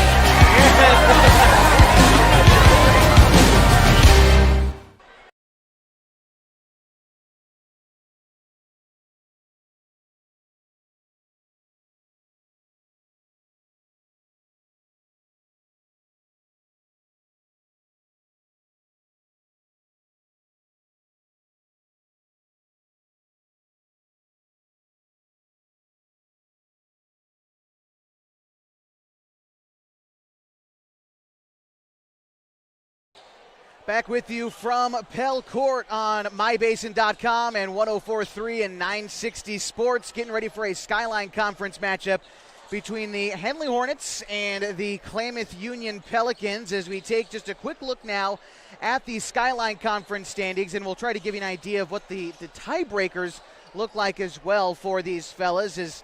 There you see on your screen right now, Henley is number one in the conference right now, 5-2. Phoenix is right behind them at 5-2. Pardon me, Henley is 5-1. Hidden Valley 3-3. These Pelicans are 2-4 in league play, and Mazama is 1-6. And again, we talked a little bit about the tiebreakers that we'll see. Henley, for all intents and purposes, and as far as the rankings and the conference standings go, this game doesn't matter all that much for the Hornets. Regardless if they win or lose, it comes down to tomorrow against Phoenix. Let's say, in a hypothetical situation, that Henley comes up short tonight and drops to 5-2. They'll be tied with Phoenix, right? And then so after that, it comes down to that game against the Pirates to close out the season. Now, if they win tonight, it still comes down to that game against the Pirates because they could hypothetically beat Phoenix that night. They both end up with the same record if that was the case. Phoenix actually has the tiebreaker because it goes to head-to-head matchup in descending order. Well, after Henley and Phoenix, there's Hidden Valley in the standings. The Pirates have swept the Mustangs this season. Henley came up short in one of the two meetings and split with Hidden Valley. Therefore, Phoenix holds the tiebreaker. But that's all to worry about on Tuesday night. Henley still looking to come away with a win, of course, this evening, and they hope to do it on the road against Klamath Union. The Pelicans coming off of a win against Mazama the other night. They looked good, but last time these two teams met, it was a cold night for Klamath Union. They were down 18-2 after the first quarter, a 16-point discrepancy. That's how much they ended up losing the game by. They kept pace with the Hornets through the rest of that contest, but just could never quite get on a run to get themselves back up from that 16-point deficit they found themselves with at the end of the first quarter. Now playing at home in a crowd that's done plenty of cheering so far tonight for the KU Lady Pelicans, Klamath Union feels at home in a tough environment for the Henley Hornets. We're going to take another break here on the pregame coverage. When we come back, we'll be just about ready for starting lineups and tip-off tonight on 104.3 and 960 Sports and MyBasin.com. This is Henley Hornets basketball. Wait,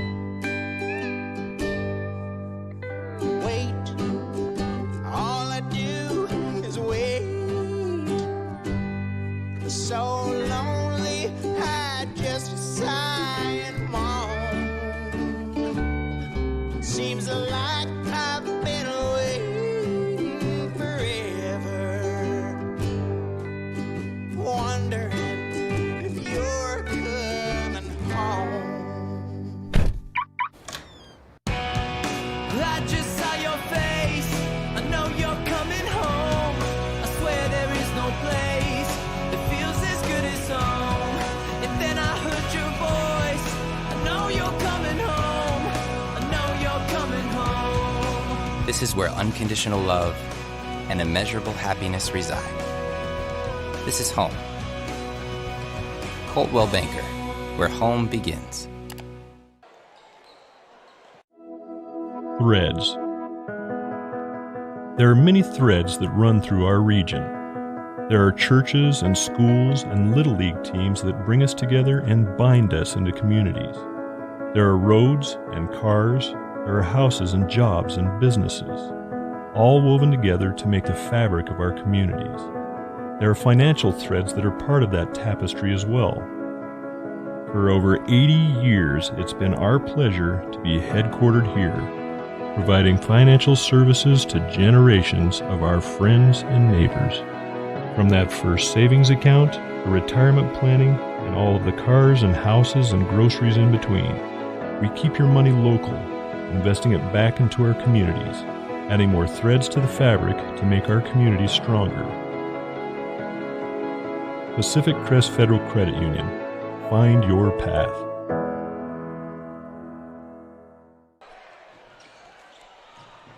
Welcome back to Klamath Union High School in downtown Klamath Falls for another Skyline Conference matchup featuring the Henley Hornets and the Klamath Union Pelicans. Last time these two squads faced off, again, it was Klamath Union who came up short. A 16-point lead in the first quarter for Henley was enough for them to hold on throughout the game, but we saw Klamath Union just the other night when they took on Mazama. Tony Matheny had one heck of a night earlier in the week with 23 points against the Vikings. Grafton Wata had a good night as well. These are the kind of guys that are dangerous for KU, especially in their home gym. And so with the game tonight, looking to play a chance to get into the OSAA state playoffs again. We'll bring up those standings for you one more time as we talked about Henley's path to a league championship. Well, Klamath Union's out of the running for a league championship, but could still potentially find their way into the postseason via a play-in game. If Hidden Valley loses their next two games, by the way, their game on Tuesday against these Pelicans, then they would end up tied, and tiebreaker goes to Klamath Union. And so in that situation, Klamath Union would get that third spot in the conference. They would have an opportunity to play into the OSAA 16-team bracket and have a chance at the playoffs for the first time since 2021 in the COVID-shortened season, in which it was hardly recognized by the OSAA, but in 2020 they did win the conference, and they made themselves known as Skyline Conference champions. And now a much different squad, but looks like we're just about ready for another rendition of the national anthem, maybe for the second time this evening.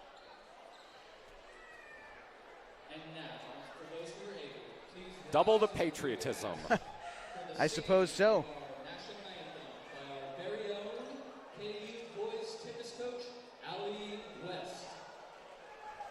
We'll try and step aside for this break.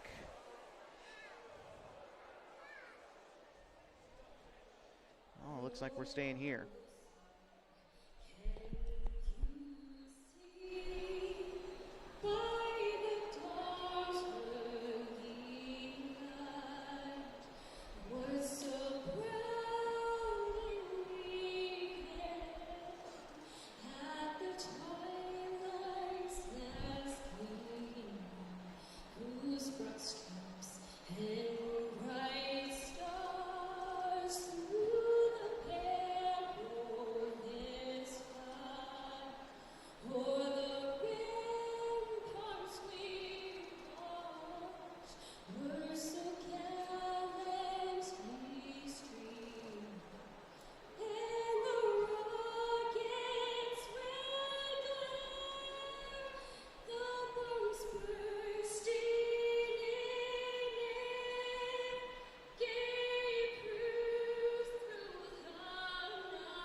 All right, well, that just about means we are ready for basketball this evening. Once again, I'm Josh Eldredge, Matt Bowling with me tonight as we get ready to meet the starting lineups first for the Henley Hornets. Hornets are coached by Mr. Luke Hammond, assisted by Thomas Loney, Brian Stock, and their starters go like this. Number 10, a senior, 5'10", Aiden Hayes. A senior, number 12, 6'3", Owen Harper. Another senior, 5'11", number 22, Chris Janney. Number 24, a senior standing 6'3", Luke Bennett. And number 44, the big man, 6'7", Marcus McCready. Hornets tonight in their yellow road uniforms with Henley written across their chest in white and navy blue trim. And now let's meet the starting five for the Klamath Union Pelicans, coached by Ed Case, assisted by Liston Case, Evan Gallagher, Randy Barleen, and Jacob Cook.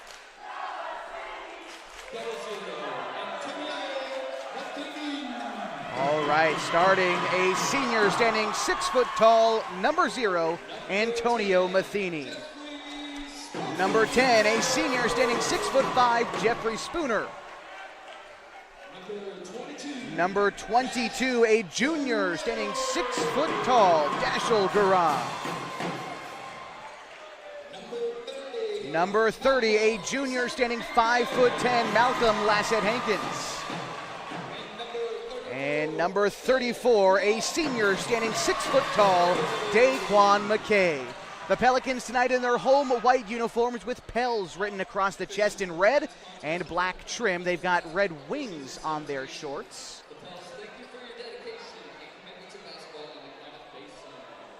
Thank you so much for being with us this evening as we are ready for some Henley hoops. 104.3 and 960 Sports and mybasin.com.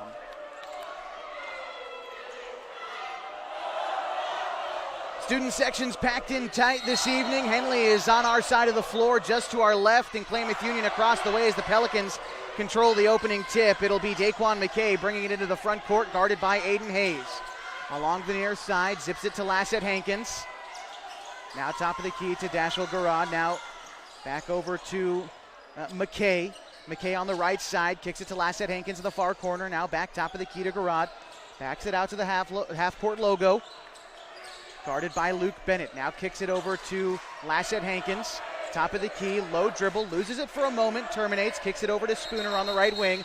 Timeout's called, and I think that there's an official with the shot clock. Clearly it's impossible for us to have gone almost 40 seconds and only 20 seconds off the shot clock. And we had this issue in the girls' game, but I just don't think that math works out. Yeah, I am most definitely not a math major. As a matter of fact, I only took one math class in college, and that was not really a math class. introduction to logic, but I wonder what the ruling is here, though. If it was the home team, the Pelicans, who, they're going to give them a shot clock violation because home team scorers table failed to start the shot clock on time. And so the Hornets will take over the basketball with 7:25 to go in the opening frame, still scoreless.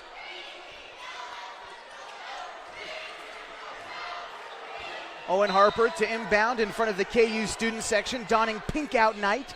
The Hornets fans in Hawaiian night this evening. Here's Chris Janney getting it to Luke Bennett, top of the key, throws it to Harper on the far side. Harper now to Hayes. Hayes cutting inside, kicks it to Bennett. Far corner three for Bennett's good.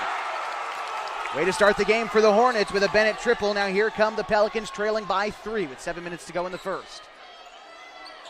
McKay kicks it to Lassett Hankins. Lassett Hankins throws it near side to Matheny. Finds some room on the left elbow, pulls up and banks it offline.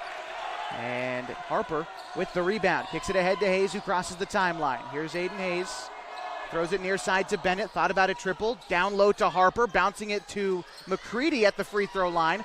Puts it on the deck. Kind of steps back. Throws one up with his left hand. It's no good. Out of bounds. Pelicans ball.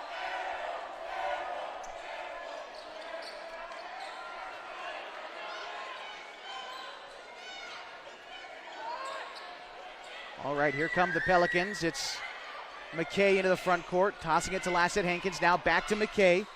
Zips it into Garrod. Back to McKay. Kicks it to Matheny on the right wing. Hornets in zone defense. Kicking it to McKay. McKay at the left elbow, outside to Matheny. Thought about a three. Throws it to Lassett Hankins in the far corner. Guarded by Janney. Tosses it top of the key to Garrod. 10 to shoot for the Pels. Garrod over to Matheny. He steps into a triple. Banks it off the back iron. No good. Spooner with the rebound. He's going to work against McCready down low. Pump fakes. Up with the shot. McCready rejects him. Ball goes out of bounds and the Hornets take it.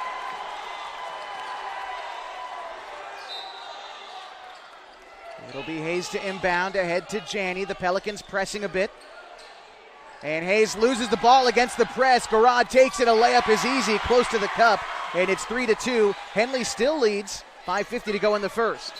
And a backcourt violation. Harper touched it in the backcourt before he crossed in the air, he says. So a turnover.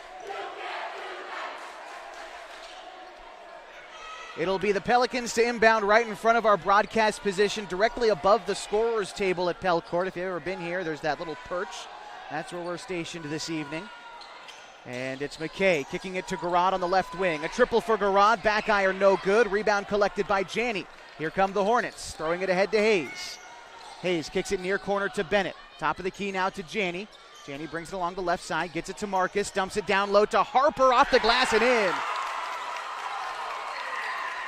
Harper with his first points of the evening. His team leads 5-2. It was him who led the Hornets in scoring last time these teams played with 16. Here's McKay, steps into a triple, front iron no good. Spooner with the rebound, kicks it out to Garrod. Head fakes a triple, goes up, this time it's in. Ties this game at 5. 5:03 to go in the first. Harper with it, trapped in the backcourt, gets it to Janney, but it'll be Hayes who throws it to McCready into the front court. Dumps it back off to Hayes on the right wing. Hayes driving inside the paint. His shot blocked from behind by Garrod. Out of bounds it goes, and the Hornets claim possession. Now Harper to inbound in front of the drum line on the floor here at KU. One of the staples of the home court advantage that the Pels get when playing here. Inbound pass intended for Janney, taken away by Klamath Union.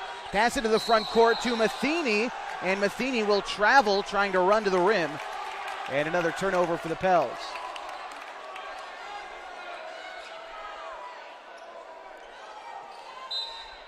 So Hayes to inbound to Harper. 4:40 to go in the first. Knotted up at 5. Hayes throws it ahead to McCready. McCready dribbling on the right block a little bit. Down low to Hayes. Finds its way to Harper, who's fouled on the shot. Harper heading to the line for a pair.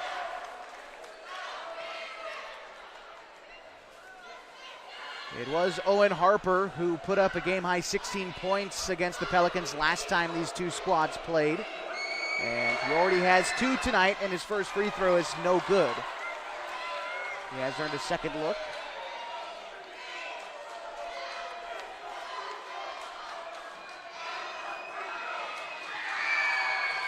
Harper's second free throw is good, and Henley takes the lead 6-5. with 4.5 to go in the first. Here's Garrod over to Lassett Hankins, back to Garrod, top of the key to McKay.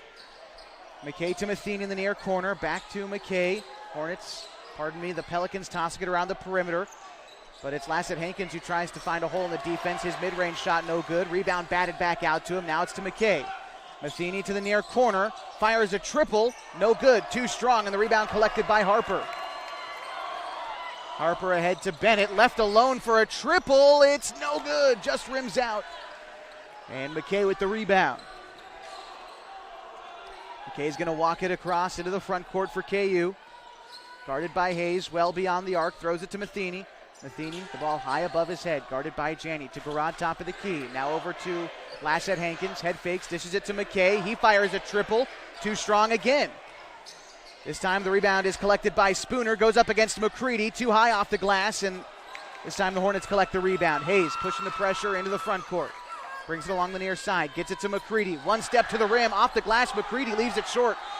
And it's Klamath Union with the rebound. They trail 6-5. 3:15 to go in the first. Garrod with it on the right wing, guarded by Bennett, finds Matheny, cutting inside the paint, loose ball, out of bounds. Henley takes it. Trying to feed Matheny inside, but just can't quite get the ball to him as easily against this Henley zone.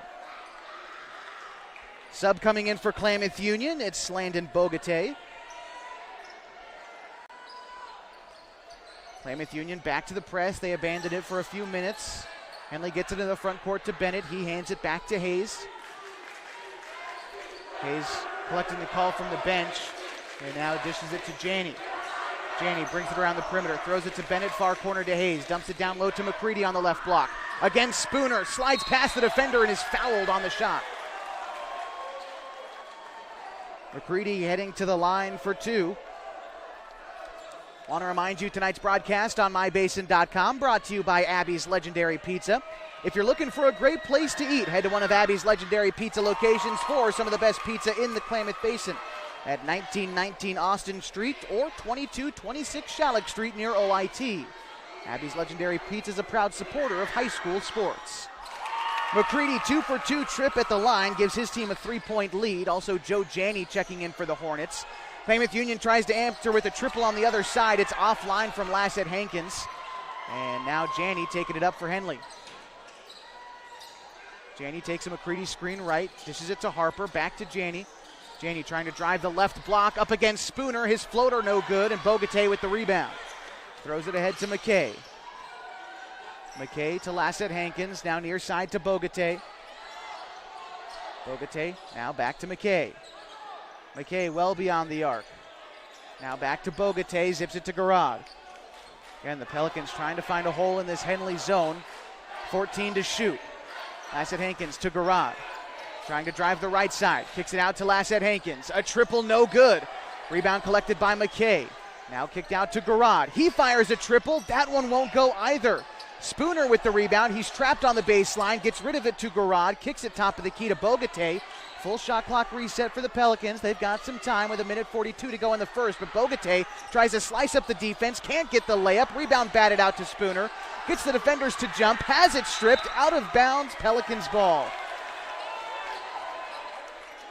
Good hands by Owen Harper there to knock that one out.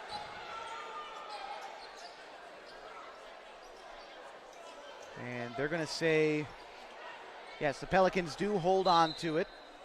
1:34 to go in the first. It's an 8-5 ball game. Henley leads. Bogatay with it in the far corner.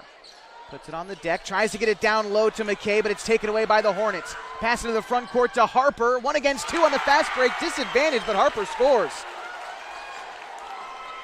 Henley now leads by 5 with 1:15 to go in the first. Here's McKay throwing it to Bogatay. Bogatay takes a screen, goes head of the key, now to McKay, fakes left, drives right, into the paint, up and in, and the foul. Nice finish around the rim by Daquan McKay, gives Klamath Union their first points not scored by Dashel Garrod. They trail by 3 with 1:05 to go in the first. Tonight's broadcast brought to you by Klamath Falls Subaru. Through the Subaru Love Promise and Subaru Share the Love events, Klamath Falls Subaru has donated thousands of dollars to dozens of hometown charities. comfortable and not corporate at Klamath Falls Subaru. The free throw no good. Henley collects the rebound, kicks it ahead to Janney. Now back top of the key to Hayes, to McCready at the free throw line. Driving inside, off the glass, the shot no good, but a foul for Marcus sends him to the line. Already 2 for 2 at the penalty stripe tonight, and 2 more on the way for McCready. And it looks like Bryson Montag getting ready to check in this evening.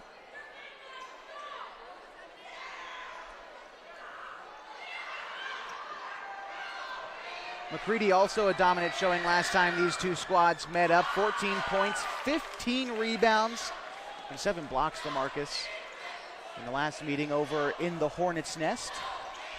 Missed the first free throw, and Montag did check in favor of Owen Harper. The second free throw from McCready, no good. Montag with the rebound. So Henley holds on to it, kicks it to Harper. Hayes, now to Janney. Janney with it on the left side, kicks it to Hayes.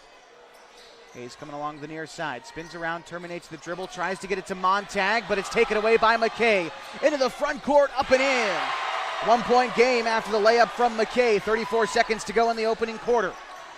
Here's Aiden Hayes, kicking it to Montag. Top of the key to Janney, throws it over to Joe Janney, now back to Chris.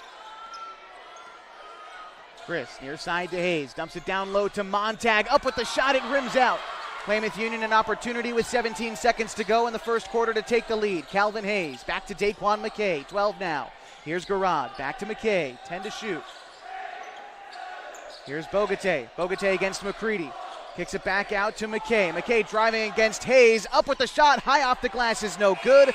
And that will bring us to the end of the first quarter with Henley leading by 1. It's 10-9. And we'll continue your coverage from Pell Court next on 104.3 and 960 Sports. HD video tonight on mybasin.com.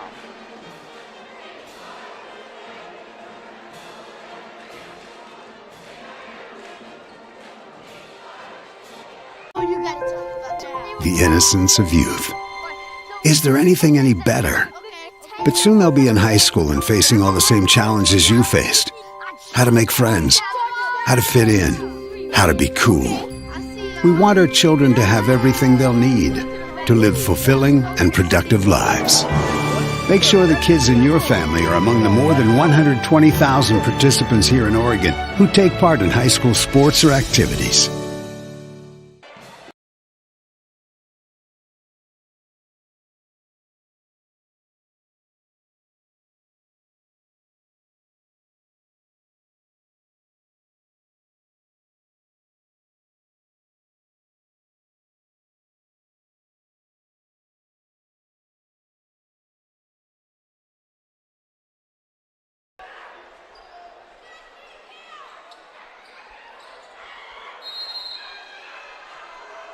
Second quarter action from Pell Court on 104.3 and 960 Sports and mybasin.com. Henley leads by 2. It's 11-9, and they start with the basketball. Hayes driving inside, loses it. Good pressure by the KU defense, and they'll take over. 5 on the floor for Henley to start the second. It's Aiden Hayes, Chris Janney, Bryson Montag, Marcus McCready, and Joe Janney. For Klamath Union, it's McKay, Hayes, Lassett Hankins, Bogatay, and Garrod. It's Garrod with it on the right side. Thought about a triple. Steps in, steps out, now to Bogatay. Bogatay driving inside against McCready. The shot bothered by Marcus, and he collects the rebound. Throws it ahead to Janney. It's Chris Janney now on the right side. Chris takes a screen left, well beyond the arc at the half-court Pelican logo. Now to Hayes. Hayes brings it along the left side, kicks it to Montag. Tries to get it to McCready, but the ball taken away by Klamath Union, although it goes out of bounds. I believe last touched by the Pels. And so Henley should get possession here as Luke Bennett checks in for Chris Janney. And Hayes to inbound. Top of the key to McCready. Now on the right elbow, off the glass, no good. Battle for the rebound won by Klamath Union. Outlet pass to Garrard, but it's taken away by Montag. And now to Bennett. He'll cross the timeline for Henley. Bennett down low to Montag at the free throw line. Kicks it back to Hayes. Now top of the key to Joe Janney. Now to Bennett far side. Bennett to Montag. Left elbow. Kicks it back outside to Bennett. Bennett puts it on the deck. Driving inside the paint, but he pushes off the defender. An offensive foul before the shot. And a turnover for Henley.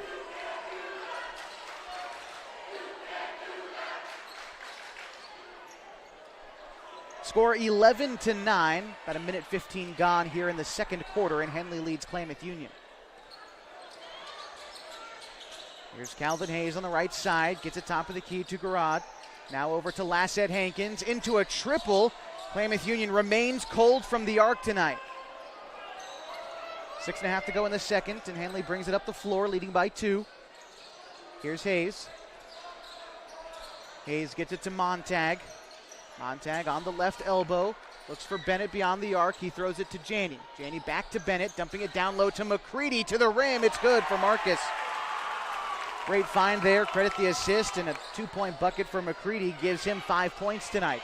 His team leads by 4 with 6 minutes to go in the first half.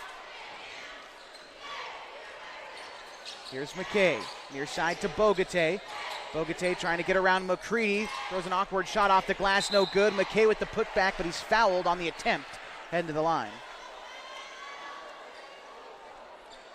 McKay 4 points for him so far, but this is his first trip to the free throw line and the first trip for Klamath Union so far tonight. It's only been McKay and Garrod into the scorebook so far, as the first free throw is good from McKay, giving him 5 on the evening.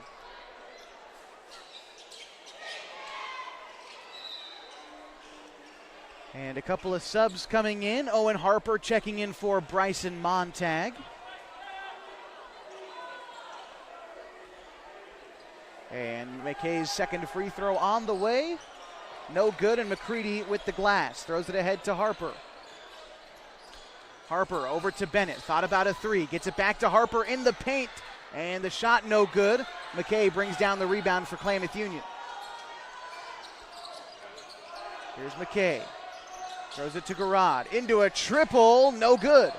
And another rebound for the Hornets, this time credited to Joe Janney. Janney into the front court to Hayes. Hayes back to Joe Janney on the far side. Fakes left, driving right inside the paint. His shot bothered, no good, but Harper right there for the putback. And a timeout called by Coach Hammond. Will take it too.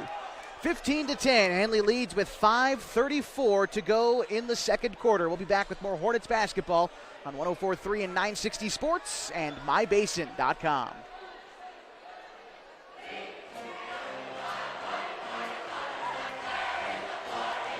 Sports was kind of what defined me as a person. I loved to play every sport I could possibly play. The Abbeys was really the family stomping ground for all of our community. Saturday afternoon, soccer tournaments, we'd head over to Abbeys afterwards. And then when we got up into middle school, on our way home, we'd stop at Abbeys after basketball games. When I go home, I want to see 2 things when I drive through Winston. I want to see my Abbeys, and I want to see my high school. And those are the 2 memories that stick out the most to me. Henley leads Klamath Union 15-10 with 5:34 to go in the second quarter. And the Pelicans will start with the basketball coming out of the break. And all right, here we go. Hayes to inbound to McKay. McKay brings it along the far side of the floor, turns on the Jets, driving to the rim, but a blocking foul before the shot against Joe Janney. That'll be the 3rd Henley team foul this quarter. Klamath Union still yet to commit a foul as Matheny checks in for Calvin Hayes. And for Joe, that's his first foul. Lassette Hankins to inbound, gets it quickly to Bogatay, trying to go to work against McCready, down low, spins around in the paint, up with the shot, no good. Here's Joe Janney, shoves it ahead to Hayes.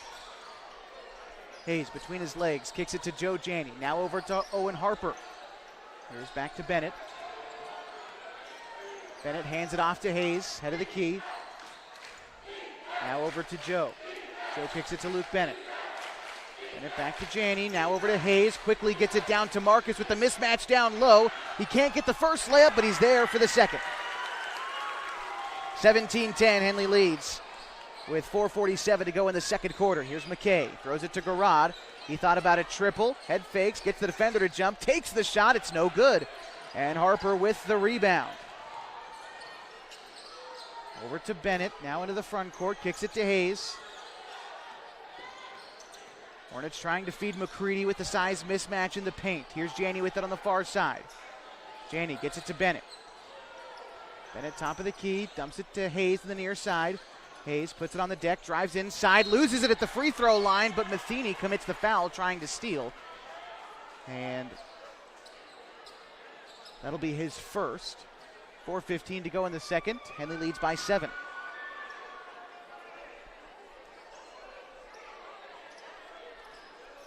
Harper to inbound, throws it to Hayes in the backcourt. Now Aiden gives it to Chris Janney, checked into the game. Chris brings it around, now to Harper. Harper hands it to Hayes on the far side. Hayes head fakes a triple, drives inside the paint so fast, and the bucket for Hayes. That's his first points of the night, and Henley leads by 9 with 3:50 to go in the second quarter. Here's Lassett Hankins with it, just inside the perimeter, kicks it over to Matheny. Matheny driving inside, right elbow, back outside to McKay. McKay to Bogatay, thought about a 3. Guarded by Joe Janney, now finally puts it on the deck, gets it to Lassett Hankins, 13 to shoot for the Pels.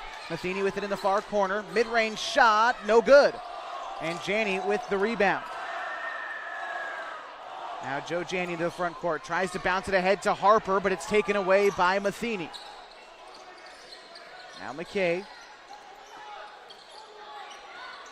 McKay hands it to Garat. Now to Matheny, guarded by Harper. Throws it to Bogatay. Bogatay again against McCready beyond the arc, hands it to McKay. McKay dribbles near side at the baseline. Outside to Bogatay, open triple is good. First point of the night for Landon Bogatay, trims the Henley lead to 6 with 2:50 to go in the second quarter. Here's Hayes on the near side. Top of the key to Harper, throws it to Janney, gets by the defender, kicks it to Marcus. Marcus is trapped at the free throw line, outside to Joe Janney, kicks it to Aiden Hayes for a triple. No good. Harper with the rebound, but he's fouled, I think, trying to collect the rebound. And that is the case. They're going to charge that one to Matheny. It's his second. Joe checks out.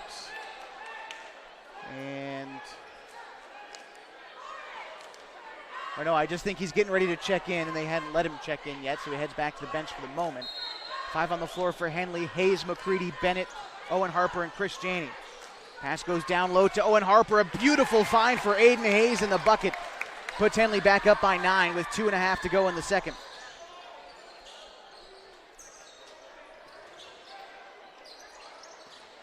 Here's Matheny, back to Lassett Hankins, spinning around Janney.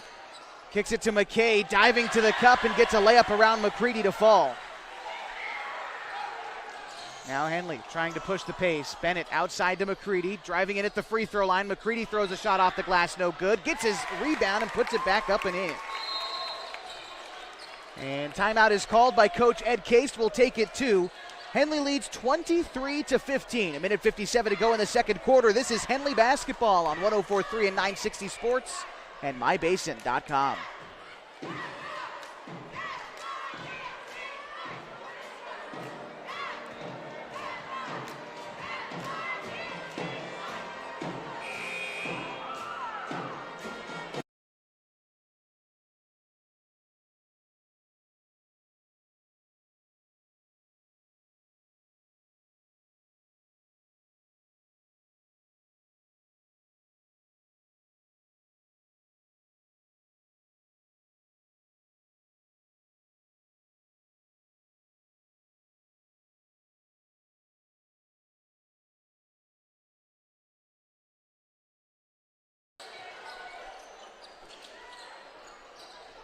Pelicans into a quick shot out of the break, but the triple no good. Rebound batted out and collected by Henley into the front court. Owen Harper's shot is good.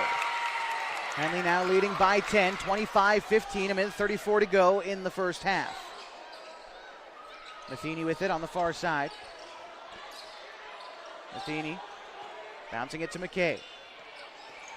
McKay dribbles to the perimeter, kicks it outside to Matheny, inside the paint, right elbow jumper's no good. And Bennett with the rebound, ahead to Janney. Janney to Bennett near side. Bennett dumps it down low to McCready, spinning to the rim, and McCready with a tough finish and a couple of points. 27-15, Henley leads. 60 seconds to go in the second quarter. Bogatay. Down low to Lassette Hankins. Kicks it outside to Vanerath. Now to Bogatay. 14-foot floater is in for Bogatay. 5 points for him, and back down to a 10-point lead for Henley with 38 seconds to go in the first half. Hayes along the near side, takes the McCready screen right, dishes it to Harper, to Janney on the far side. Down low to McCready, in the paint, off the glass and in for Marcus. Another difficult finish, but he's tough to miss from down close. 12-point lead for Henley. Shot clock off for Klamath Union. They control the last possession of the half. Bogatay with it on the far side. Now to McKay. McKay back to Matheny. Now at McKay again. 10 to shoot for the Pels. And a early shot for Klamath Union. Rims out on the triple. And here comes Bennett. 2 seconds. Bennett loses the dribble and they won't get the shot off. 29-17 our score at half. We'll be back with a few halftime stats as well as a look at what happened earlier tonight at Pell Court. That's when we continue your coverage of Hornets basketball. 104.3 and 960 Sports and mybasin.com.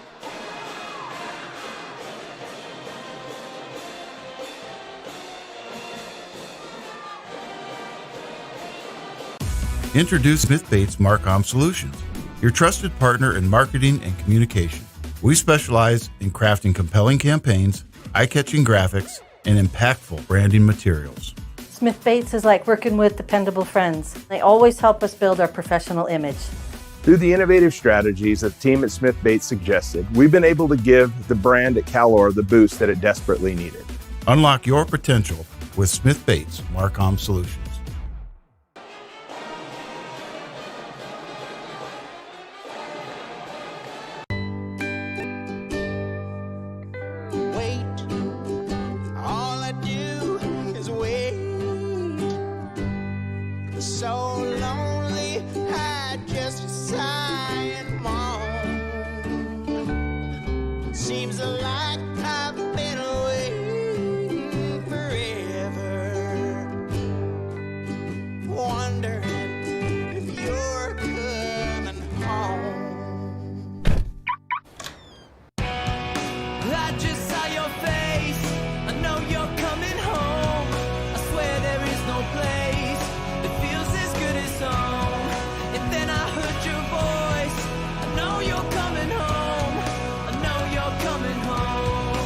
This is where unconditional love and immeasurable happiness reside. This is home. Coldwell Banker, where home begins.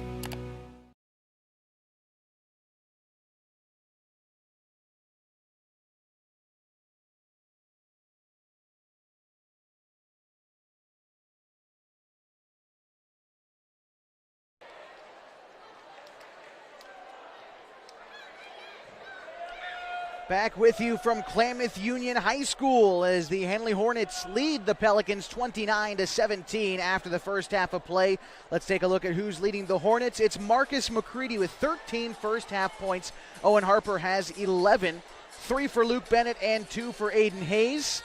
For Klamath Union, 7 points for Daquan McKay and 5 for each Landon Bogatay and Dashel Garad. Kind of the same story for the Hornets. Good defense leading to fast break points on offense. They find themselves up by 12 here after the first half. And for Henley, they've been playing that good zone defense. It's kind of forced Klamath Union into uncomfortable perimeter shots. They took, gosh, I don't know how many triples in that first half, but they only sunk 2 of them. One from Landon Bogatay late in the second quarter. And Dashel Garad hit an early 3. There was a long stretch there where Klamath Union was chucking up triples and just could not connect. Yeah, excuse me, Henley doing a really good job, I think, on both ends of the floor. I mean, they haven't been able to take quite as commanding a lead as they did at halftime of the first matchup. They were up 34-11. But overall, you know, I think they're playing their game. They're playing it fairly well. And, you know, obviously I think Klamath Union getting a little bit of a home court boost. It's also the second matchup. They've had a chance to work on what they did wrong in the first time. And, you know, again, they're fighting for their playoff lives. This game, in terms of at least a Skyline Conference title, doesn't ultimately matter for Henley. So, you know, I'm not sure to what degree that's reflected necessarily in Henley's style of play. I still think they're getting after it. But it's anytime you get a difference in the game mattering to one team versus another, it's going to reflect at least in some kind of a way. Take a look at what you're talking about, Matt, with just a quick peek at the Skyline Conference standings. Right now, Henley in the lead, a half game up over Phoenix with a 5-1 conference record. Phoenix is 5-2. Klamath Union 2-4 behind Hidden Valley, who's 3-3. Again, a couple of Klamath Union wins, potentially a couple of Hidden Valley losses would allow them to sneak up over the Mustangs and potentially claim a play-in spot and at least a postseason berth for the Pelicans. That's what they're playing for. But again, right now, Klamath Union trailing Henley 29-17 at halftime. We're going to step aside one more time during the halftime break. When we come back, we'll take a look around the state of Oregon. Mainly Oregon Tech on the road tonight up in Salem. We'll try to check in on that score and talk a little bit about what happened earlier tonight here at Pell Court. That's coming up next as we continue your coverage of Henley Hornets basketball on 104.3 and 960 Sports.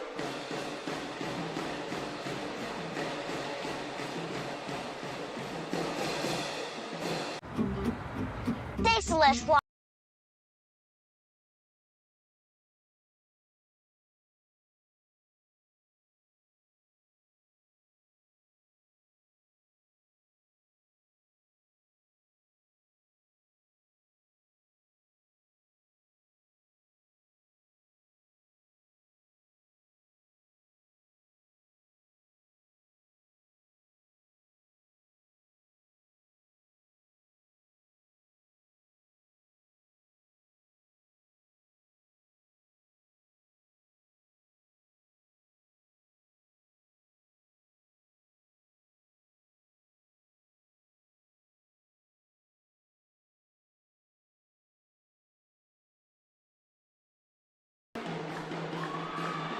Back with you at Pell Court. Halftime as the Henley Hornets in front of Klamath Union 29-17. The second leg of our doubleheader tonight from Klamath Union. And what a game it was earlier tonight when Klamath Union knocked off Henley with a buzzer-beating three from DNR Pena.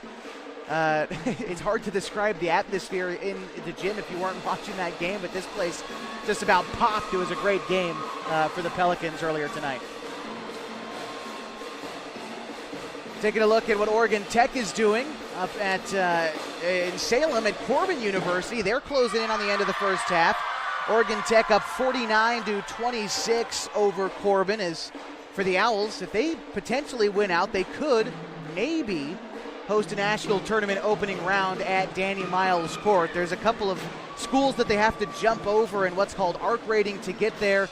Won't necessarily bore you with the details now, but just know that Oregon Tech is fourth in line out of three schools to host an opening round, and if they win out, they could potentially leapfrog those other schools and host that opening round. So hoping for that. They're playing Corbin again right now. They just reached halftime 49-28, and they'll play Bushnell tomorrow at 5 o'clock. You can listen to that game on Oregon's Country Giant 92.5 KLAD. Again, 29-17, our score at half right now. One final break on the halftime show, and we come back. We're ready for the third quarter from Klamath Union High School on 104.3 and 960 Sports and mybasin.com.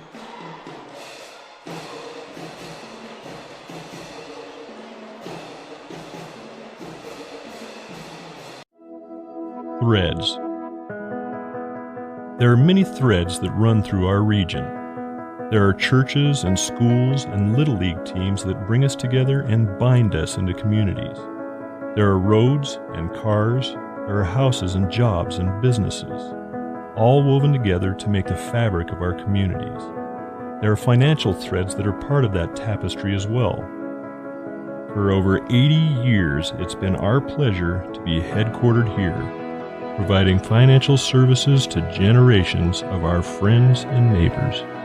From that first savings account, to retirement planning, and all of the cars and houses and groceries in between, we keep your money local, investing it back into our communities, adding more threads to the fabric to make our communities stronger.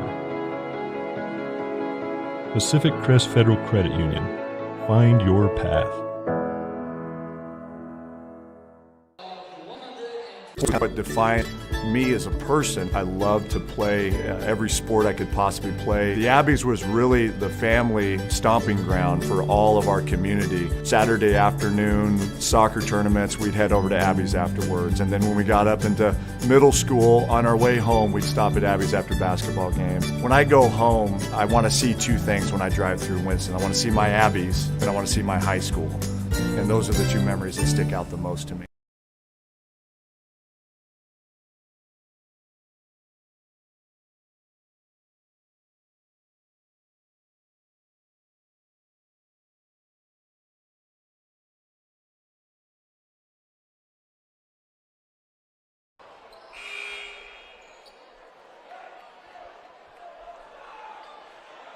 Just about ready for second half action on 104.3 and 960 Sports and MyBasin.com. The Henley Hornets lead Klamath Union 29-17 as we get ready for the second half. The five emerging from the bench for Henley. It's Bennett, Chris Janney, Hayes, McCready, and Harper. And for Klamath Union, it's Lassett Hankins, McKay, Matheny, Spooner, and Garrod. Hornets again in their road yellow uniforms with Henley written across the front. In white text, navy blue trim. For Klamath Union, their home white uniforms with Pels written across the chest in red with black trim. And the Pelicans will be going from left to right. I think, are we waiting on the officials? Yeah. Here they come. Zebras emerging from the locker room.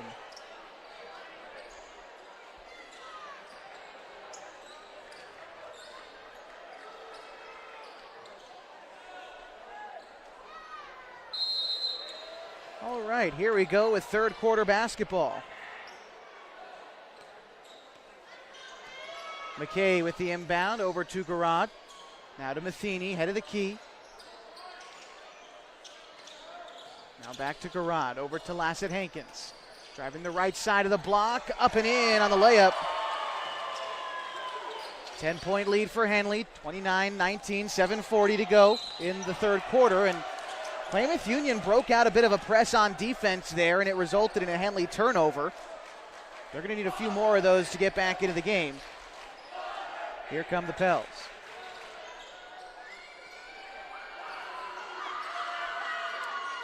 Matheny with it now on the far side, dumping it down low to Spooner, but it's taken away by Luke Bennett. Now ahead to Hayes. Here come the Hornets, zipping it near side to Harper. Harper driving the right side, outside to Bennett. 4-3, no good. And it's McKay with the rebound. McKay brings it along the right side, guarded by Hayes, now driving the left block. Elbow jumper, no good. Rebound collected by Garrod, bounces it back out to Matheny. Matheny driving the right side, about 10 feet out, throws it over to McKay, driving to the rim, and he converts. 9 points for Daquan McKay, and his team now trailing by 8. Hayes racing into the front court, a floater from 6 feet out is in. 4 points for Hayes, and back up to a 10-point lead for Henley. 31-21, 6:35 to go in the third quarter. Here's Garrod. Garrod ahead to Matheny. Matheny between the circles, driving the left side, kicks it outside to McKay. McKay now to Lassett Hankins on the left wing. Takes a shot, one step inside the perimeter. It's offline. Spooner with the rebound, trying to go against McCready, but the shot blocked again. Spooner tries to save it from going out of bounds, but steps out in doing so, and Henley takes over. That's McCready's third block by my count tonight. Finished with 7 last time these two squads met. The Hornets take over. Klamath Union pressing. Ball passed ahead to Bennett. Bennett dumps it down low to Harper. Harper cutting to the rim, kicks it outside to Chris Janney. Janney tries to get it back to Harper, but it's taken away by McKay. McKay racing into the front court and gets tied up. Great defense by Aiden Hayes. And Klamath Union can't believe it. They thought it was a foul, but a tie-up. And which way is possession going? I think it's going to the way of Henley. Fantastic defense there by Hayes.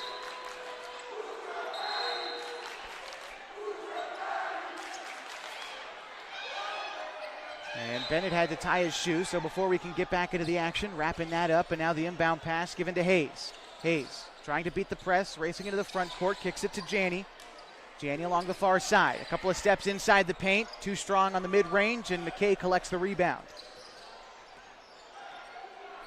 Here's McKay. To Garrod near side.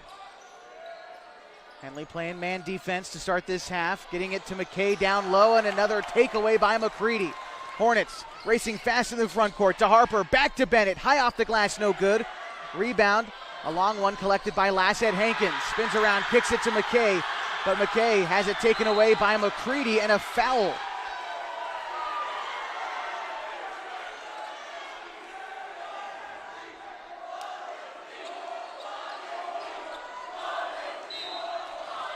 And Janney inbounds to Hayes. Hayes in front of the KU student section. Now kicks it to Janney. Janney to Bennett, left all alone for a corner triple, but he can't hit it. Now to Harper after the rebound. Harper loses the handle trying to go up for the shot, and Klamath Union takes it over. McKay's going to walk it up the floor for the Pels. 5 minutes to go in the third, and they trail by 10. McKay gets it to Matheny. Quick mid-range shot is in for Matheny. He likes those mid-range shots, although those are his first points tonight. Hayes splitting up the defense, up with the shot, no good. McKay with the rebound. Gets it over to Lassette Hankins. Back to McKay. Now to Matheny. We'll see if Matheny starts to feel himself after seeing one go in. Bring it along the left side. Matheny bouncing it to McKay. Now to Lassette Hankins. Lassette Hankins brings it right. Gets tripped up by Chris Janney. No whistle, so we continue play. Spooner has it at the free throw line. Back to Lassette Hankins. A long triple, no good. Front iron. And Hayes with the rebound. Hayes throws it ahead to Harper. And a blocking foul.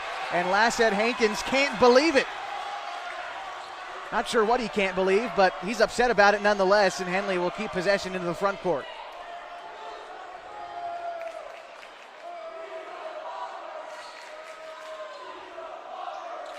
And Hayes will inbound at the baseline. Throwing it top of the key to Bennett, dumping it down low to McCready. Going to work in the paint. McCready's hook shot is left short. Rebound is a wild one collected by McKay. And the Pelicans walk it across half court. 4 minutes to go in the third. 31-23, Henley leads. Here's McKay with it, driving inside. Brings it back out on the far side. Now to Garrod, head of the key to Lassette Hankins.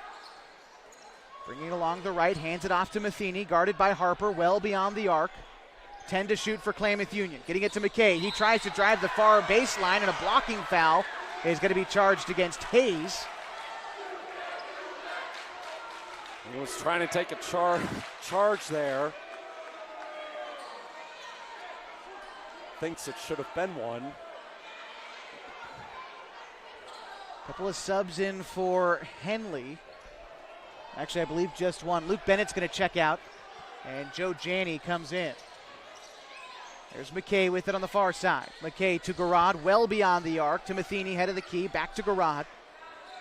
Takes a Spooner screen, going right. Matheny now on the right wing, guarded by Janney. Into a triple for Matheny, no good. And the rebound collected by Aiden Hayes.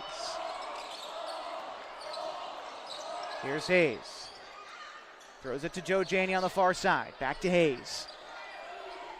Hayes between the circles, now trying to get it down low to Harper, but the pass tipped. Harper still collects, bounces it down low to McCready, who's blocked from behind by Garrod. Good defense by the Pels, gives them a possession with 3 minutes to go in the third. Pass into the front court was tipped by Hayes, but he steps out of bounds. And Klamath Union will get it in the front court. Garrod inbounds to McKay. McKay brings it along the near side of the floor. Kicks it to Lassette Hankins, back to Garrod, takes a screen right, driving inside the paint, kicks it out to McKay. McKay back to Garrod in the near corner, into a triple for Garrod. It rims out, and Harper with the rebound.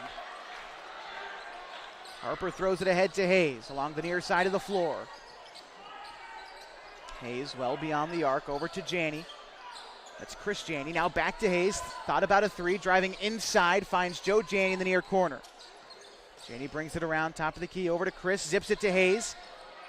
Hayes trying to get it to McCready on the right elbow, but it's taken away by Klamath Union. Pass into the front court to McKay, and he slams it home.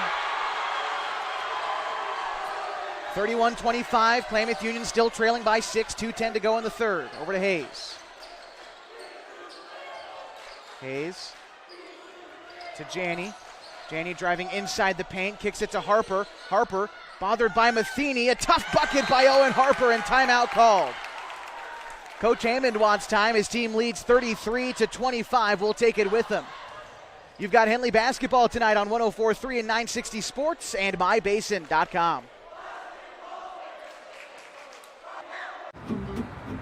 Thanks to Les Schwab Tires, I'm a confident backseat driver, but Mom's a little stressed about spending. Remember, deep breaths and watch your speed. Even though we're watching our wallets, Les Schwab is still watching out for our safety. It's the third year. During the Les Schwab Founders Celebration Sale, save up to $150 instantly on select sets of 4 tires. Les Schwab Tires, doing the right thing since 1952.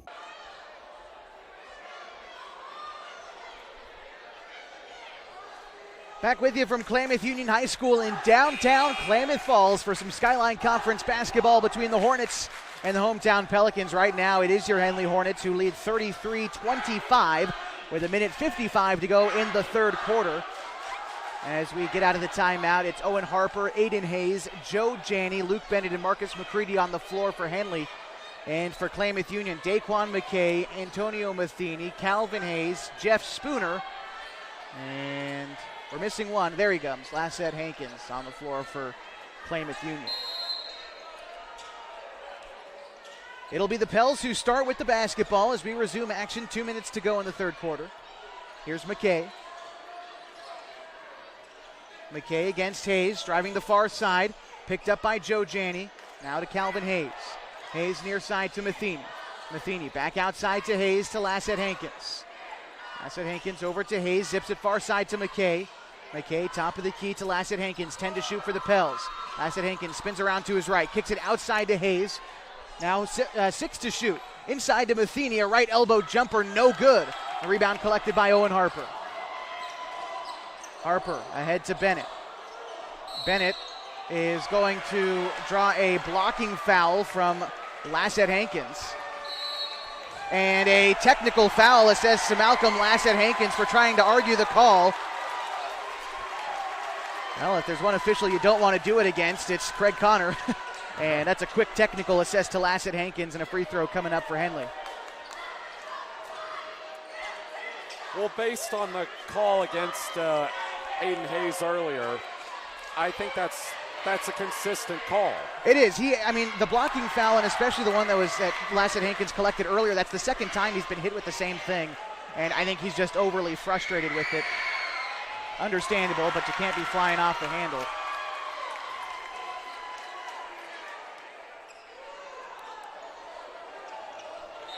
McCready shot both free throws, goes 1 for 1, and Henley gets the basketball. We're also going to see Roland Vanerath checking the game. Here's Bennett with it. Bennett to McCready, finds Harper down low under the cup, kicks it out to Hayes. Hayes zips it to Joe Janney, pass contested by Hayes, out of bounds, and Henley takes it, or maintains possession, I should say. And it'll be Bennett to inbound right underneath our perch here at Pell Court. Bennett finds McCready on the left wing, kicks it to Joe Janney. Janney finds Bennett coming off a screen. A far corner three is no good. Rebound is going to be going the way of Klamath Union after it goes out of bounds. Under a minute to go in the third, and a 10-point game. 35-25. And McKay bringing it up is chance of Cowbell City rain out from the Henley student section. Bringing that package on the road. McKay throws it over to Vanerath. Vanerath to Hayes between the circles, back to Vanerath. Vanerath now to McKay on the right wing. Kicks it to Hayes, bounces it to Matheny. Matheny puts it on the deck, driving to the rim, and a left-hand floater is in. 4 points for Matheny tonight, and an 8-point lead for Henley. Hayes is going to get fouled, and that is the 5th Klamath Union team foul, and so Hayes is going to the line. This will be Aiden's first trip to the free throw line tonight. He's already got 4 points. And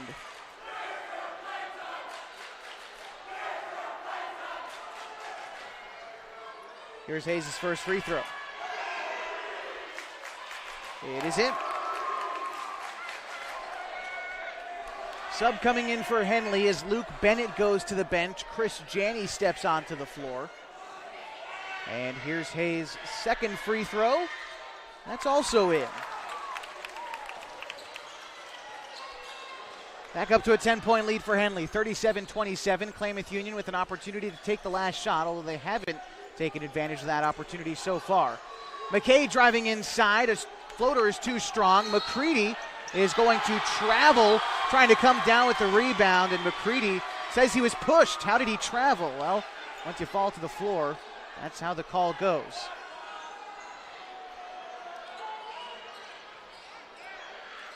Ten seconds to go in the third, and Klamath Union gets another look. Hayes to inbound. Getting it to Spooner on the right block. 9 seconds now. Spooner up with the shot, fouled and one.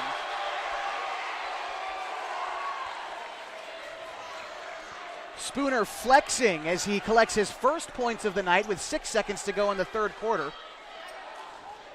Well, if you get an and one on Marcus McCready, you deserve to flex a little. That was a tough bucket from Jeff Spooner. That was a tough one. Here he is with his first free throw. It's no good. And Henley trying to get the shot up, but it's taken away by Klamath Union. A half-court shot is going to be left well short. And we go to the fourth quarter with Henley leading 37-29. This is Henley basketball on 104.3 and 960 Sports, and HD video for you tonight on mybasin.com. We'll be back.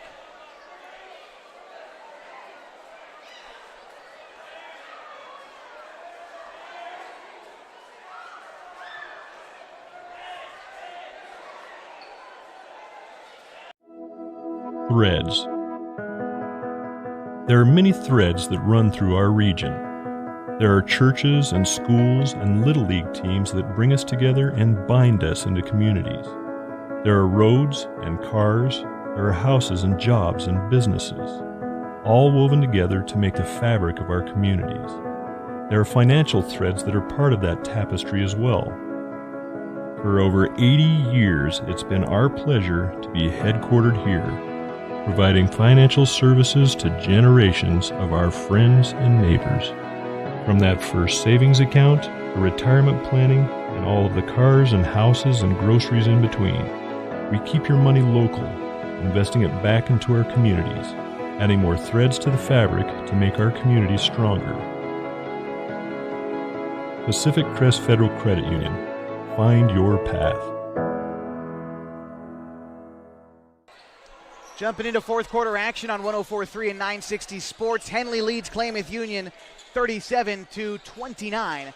And Klamath Union starts with the basketball. Matheny fires off a mid-range. It's good. 6 points for him and trims this to a 6-point Henley lead. Klamath Union pressing a bit. Inbound pass goes to McCready, and it'll be Janney who brings it into the front court. Janney's out there with Hayes, McCready, Montag, and Bennett. Bennett has it now. Throws it down to McCready. McCready unloads it to Janney. Janney back down to McCready, spinning around Spooner and can't get the shot to fall. Rebound collected by Antonio Matheny. Matheny hands it off to Daquan McKay. McKay along the near side. Now to Matheny. Matheny well beyond the arc, takes a screen left, driving inside the paint and a whistle. And I think they're going to call this one against Chris Janney. They will. And an early foul in the fourth quarter for Henley. That's Janney's second.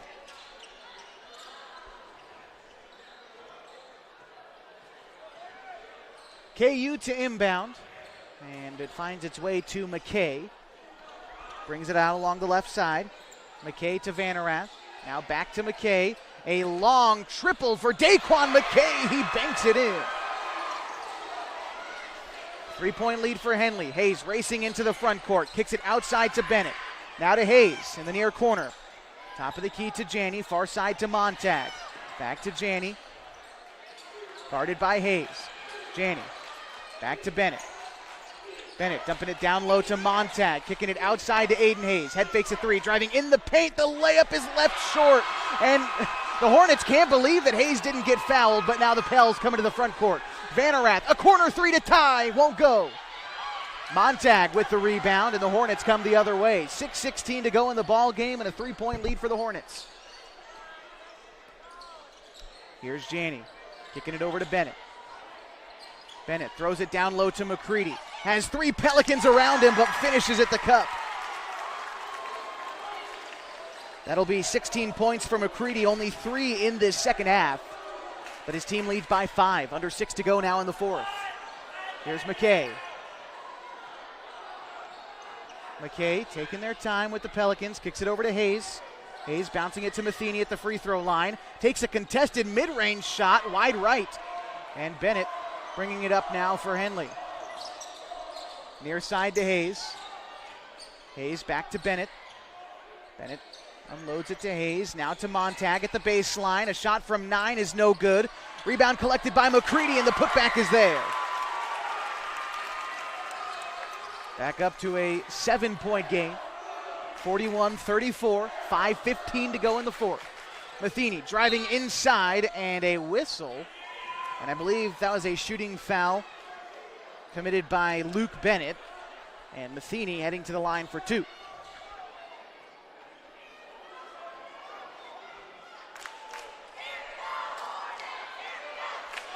This is Matheny's first trip to the line tonight. He's got 6 points, and with that make, now puts him at 7. That matches his total when the last time these two squads met. He actually missed most of that game. It looked like with an abdominal injury of some sort. He's played the whole game tonight and misses the second free throw. Hornets take it. Score remains 41-35. 5 minutes to go in the ball game. Here's Hayes as he crosses half court. Throws it to Harper, way too tall on the pass and out of bounds.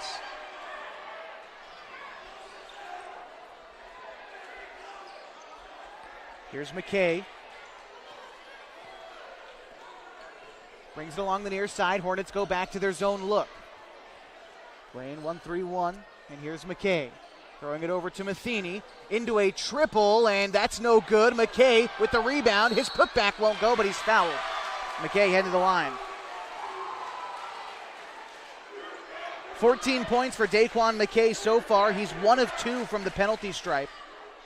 And earning a couple of more here. Tonight's broadcast brought to you by Les Schwab Tires. Having the right set of tires and wheels on your vehicle is just part of an essential safety checklist. That's why Les Schwab does more than install just tires and wheels. Come on in for a free pre-trip safety check. They're going to make sure that everything's in working order at Les Schwab Tires. McKay's first free throw is good. His second one is also good. And a whistle, a timeout called by Klamath Union. We will take it as well. With 4:42 to go in the fourth quarter, Henley leads 41-37 on 104.3 and 960 Sports and MyBasin.com.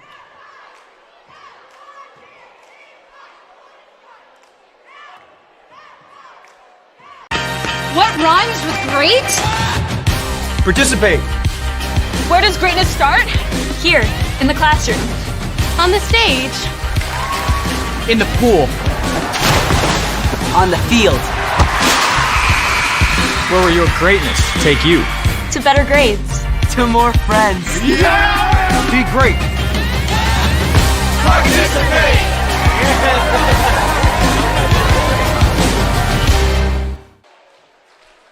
Fourth quarter action continues from Pell Court on 104.3 and 960 Sports, MyBasin.com. 41-37, the Hornets lead the Pelicans.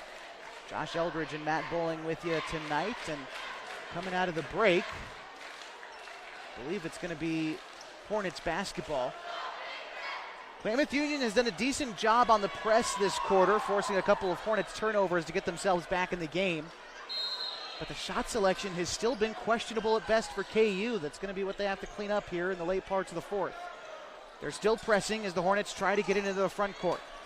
Harper throws it ahead to Bennett. Bennett now to Hayes. Hayes throws it on the far side of the floor to Bennett. Thought about a three. Kicks it over to Janney. Janney now to Hayes. Now to Harper. Harper on the far side to Hayes between the circles. Now to Janney near side. Kicks it to Bennett for a near corner triple. No, he decides against it. Driving inside. How about a shot from 10 feet that dribbles around the rim and falls? for Luke Bennett. 5 points for him tonight. Puts his team's lead back up to 6 points. 43-37, under 4 to go in the final quarter. McKay to Hayes. Back to McKay.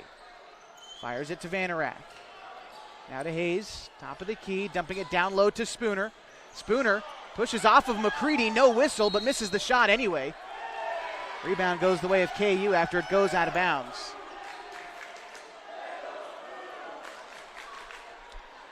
It'll be Hayes to inbound at the baseline.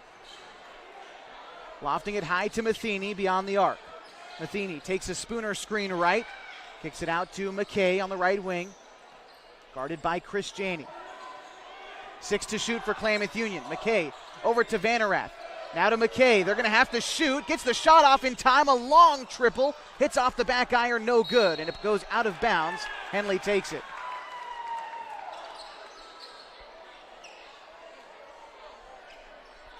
Three and a half to go in the fourth. 43-37. Henley leads. Here's Janney into the front court. Janney back to Bennett. Bennett near side to Hayes. Dumps it off to McCready. Finds Harper cutting to the rim. Reverse layup is in for Owen Harper. 9-point lead for Henley. That's Harper's first points of the second half.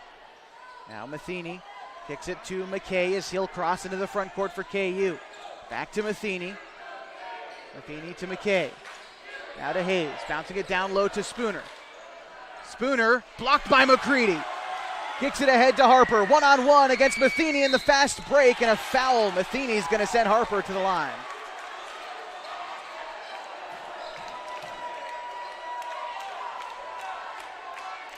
Game as close as 3 points just a moment ago, but Henley and Harper a chance to put themselves up by 10 here. Here's Harper at the line. First free throw, no good. Couple of subs in for KU. Lassett Hankins and Bogatay check in. Out go Vanerath and Matheny. Harper's second free throw. That one won't go. Spooner with the rebound.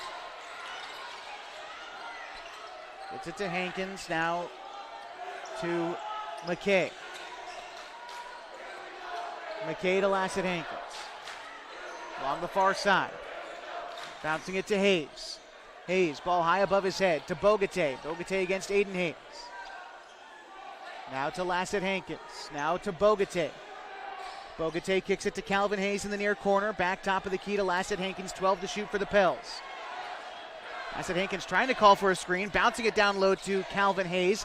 Out to McKay. He's going to have to take the shot. Goes up against McCready. Can't get it. Spooner with the rebound. Rejected by Marcus. That's his fifth block tonight. He is a monster down in the paint.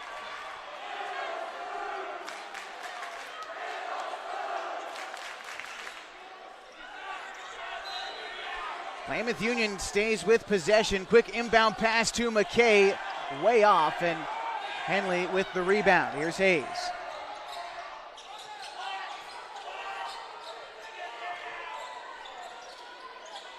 Hayes kicking it over to Janney. Janney zipping it far side to Bennett. Bennett cross-court pass to Aiden Hayes. Gets it to McCready at the free throw line. Bouncing it down low, intended for Harper, but taken away by KU. Now to McKay into the front court. Under 2 minutes to go in an 8-point game in favor of Henley. And a whistle. Timeout called by Coach Case. We'll also take this timeout. 45-37. 1:51 to go in the game, and Henley leads on 104-3. And no timeout? And are we trying to figure out the shot clock again? I think there might be a bug with the shot clock potentially, because it didn't start on Henley's last possession. And I don't think it started on KU's possession either.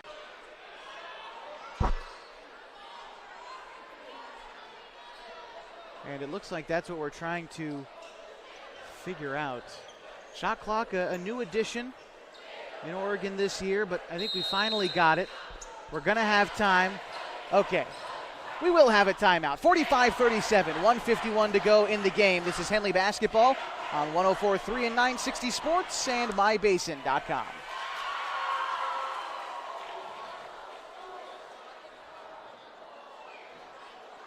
The innocence of youth. Is there anything any better? But soon they'll be in high school and facing all the same challenges you faced. How to make friends, how to fit in, how to be cool. We want our children to have everything they'll need to live fulfilling and productive lives. Make sure the kids in your family are among the more than 120,000 participants here in Oregon who take part in high school sports or activities. Back with you in the fourth quarter, 45-37. Henley leads Klamath Union tonight on mybasin.com. Join us tomorrow on mybasin.com. Starting at about 2 o'clock, we're going to be live from Henley High School for the Mountain Valley League Tournament. 4 games, 5 local schools battling for conference supremacy. Spots in the playoffs.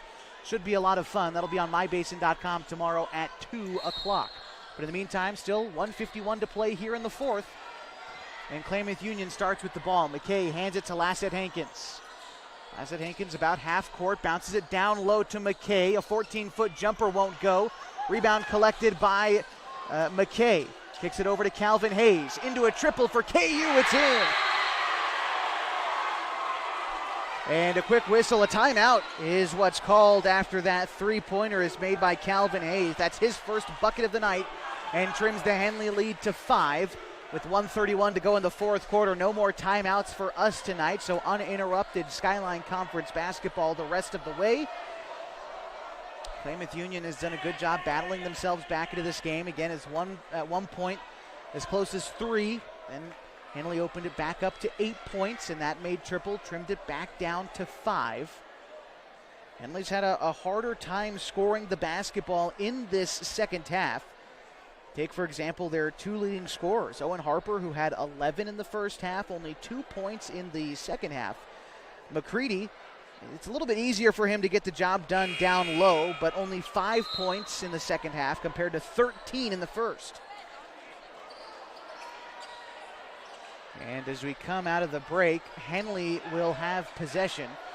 5 on the floor for them. Bennett, Chris Janney, Hayes, Owen Harper, and McCready for Klamath Union.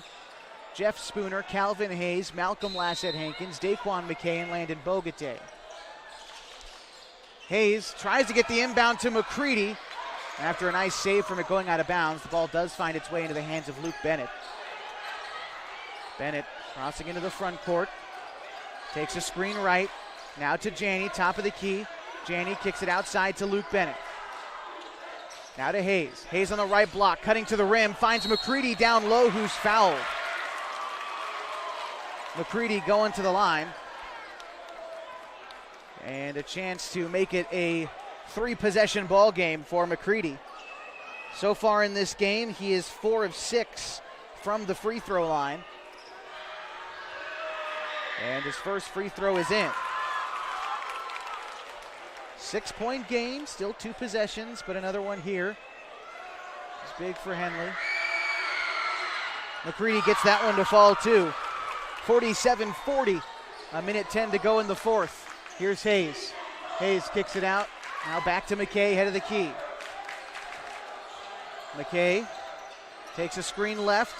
Tries to go to work against Janney. Dishes it down low to Lassett Hankins, who converts close to the rim. A 2-point bucket, and timeout is called by Coach Ed Case. Back down to a 5-point game, although with 55 seconds to go. Still quite a few fouls to give for both teams. Right now, Klamath Union at 2 team fouls, Henley at 3. Although the Hornets have no reason to foul, it's up to Klamath Union to catch up. I imagine that's part of the conversation going on down there in the huddle. Coach Ed Case, in his 6th season now with Klamath Union, has really turned this program around. Before he got here, Klamath Union, kind of a cellar dweller in the Skyline Conference, but since he's come along, they won a conference championship in 2021, a playoff berth in 2020 and 2021, although COVID canceling their first bid at it and getting knocked off in the OSAA showcase early by Cascade, who would go on to win that tournament. Since then, they haven't been back.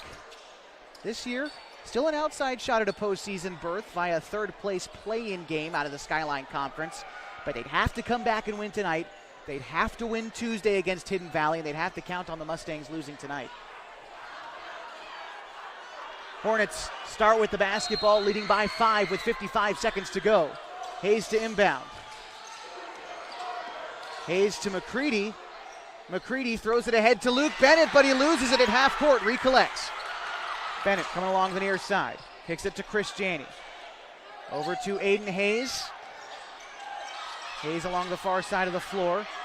And he's trying to drive inside, going to the rim, loses the ball, goes out of bounds, and the Pelicans take over with 36 seconds to go in the ball game.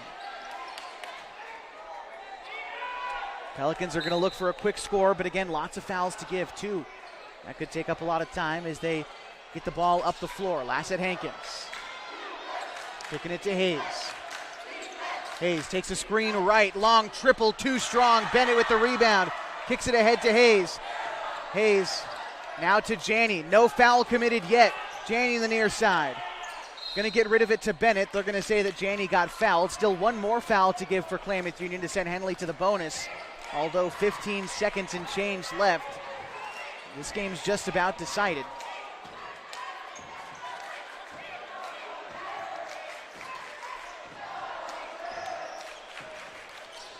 Inbound pass to McCready.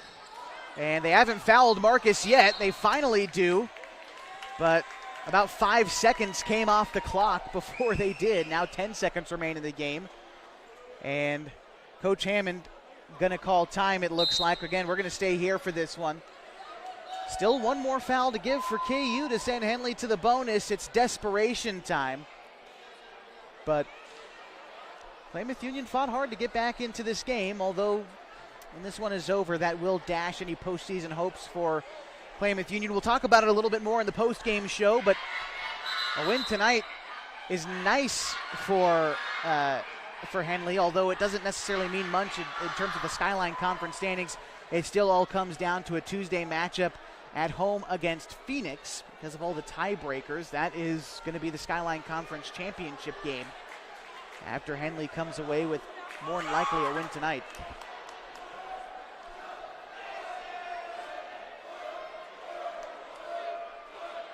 It was a great win earlier in the evening for the Klamath Union Lady Pelicans as a buzzer-beating three from DNR Pena sent them potentially to their first Skyline Conference championship since 1990. Yeah, that's why I currently don't have a voice.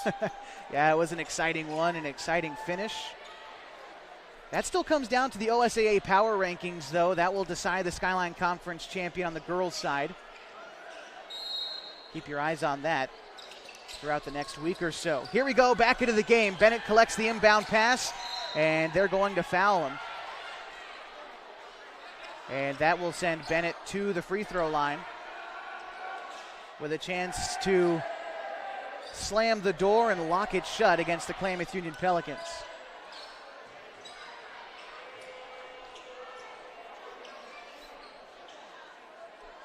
This is Bennett's first trip to the free throw line tonight. He got the opening bucket of the game on a made triple. Has one layup here in the fourth quarter. And those are all of his points tonight, but a chance to add on with a couple of free throws, although the first one misses. Score remains 47-42.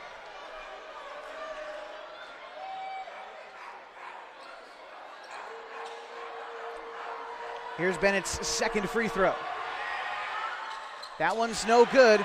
Klamath Union, a breath of life. They have to hurry. 4 seconds to go. And he races all the way up the floor, does McKay. And timeout is called, I believe. That's going to be with about a second remaining. And yeah, Klamath Union does have one more timeout left. I think they're going to give him 1 second left after that made layup. Makes it a 3-point game. Although I don't really know what Klamath Union has in store. They're going to have to foul. Pray that Henley misses both free throws and get a shot off in 0.7 of a second. I don't know if that is physically possible.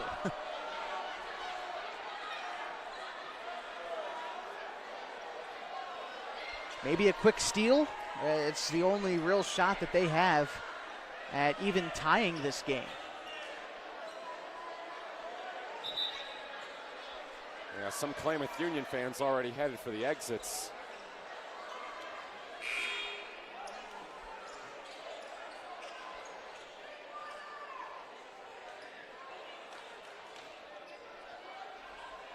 And the teams emerge from the benches. The far side of the gym, like you said, starting to empty out a little bit, but here with the Henley student section behind us, still what I would consider a packed house here at Pell Court.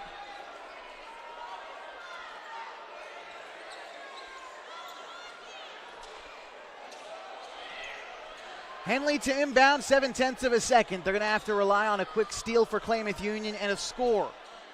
It's going to have to happen lightning fast. Harper with the inbound. Gets it high to Hayes. He keeps it up in the air, and they didn't start the game clock. Coach Hammond is extremely upset, but that's the ball game.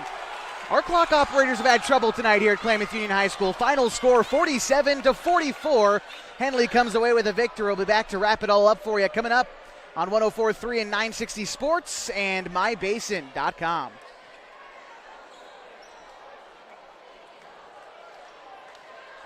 Comfortable and not corporate. At Klamath Subaru, we built our business on that simple promise. Well, that and some of the best people you're ever going to meet. Hi, I'm Rob Cedar, General Manager at Klamath Subaru. Our 62 employees make it easy for us to live up to our comfortable, not corporate philosophy. Friendly faces, easy answers, straight talk, fairness, and exceptional service. These are the things you expect. These are the things that all of our people deliver. Our management team, sales pros, certified service and body shop techs, lot attendants, and detail experts are all 100% focused on you. Local people putting their friends and neighbors first. At Klamath Subaru, that's the only way we do business. It's comfortable, not corporate. Our team members also spend hundreds of hours each year supporting local charities and events through the Subaru Love Promise. That's the kind of people they are. We're very proud of them. They're your friends, they're your neighbors, they're glad to know you, and they want you to be glad to know them too. I'm Rob, and this is what makes us comfortable, not corporate.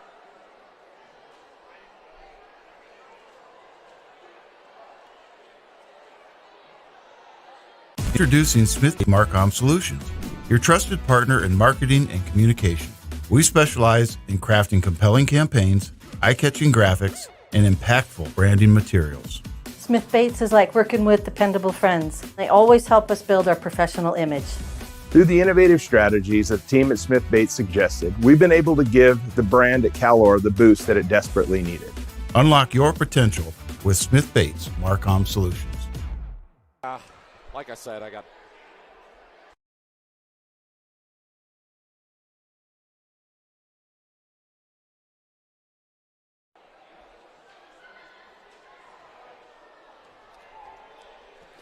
Final score tonight from Pell Court, the Henley Hornets beating the Klamath Union Pelicans 47-44. A closer matchup than the first time these two teams met, but still the same result, a Henley victory. 20 points tonight for Marcus McCready, 13 for Owen Harper, 7 for Aiden Hayes, and 5 for Luke Bennett. For the Klamath Union Pelicans, 16 points for Daquan McKay, 7 for Antonio Matheny, 5 for Landon Bogate, 5 for Dashel Garad, 4 for Malcolm Lassett-Hankins, and 2 for Jeff Spooner, your leading scorers tonight for both teams. It was a great showing for Henley tonight. It got close, a little bit closer than the Hornets would have liked, but they held on, and that's the mark of a good team.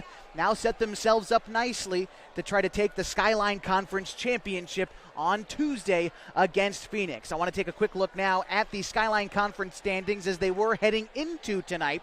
Henley, now as we make a couple of modifications to what you see on your screen now on mybasin.com, they are 6-1. Phoenix is 5-2. Hidden Valley still 3-3. Klamath Union falls to 2-5. Mazama's 1-6.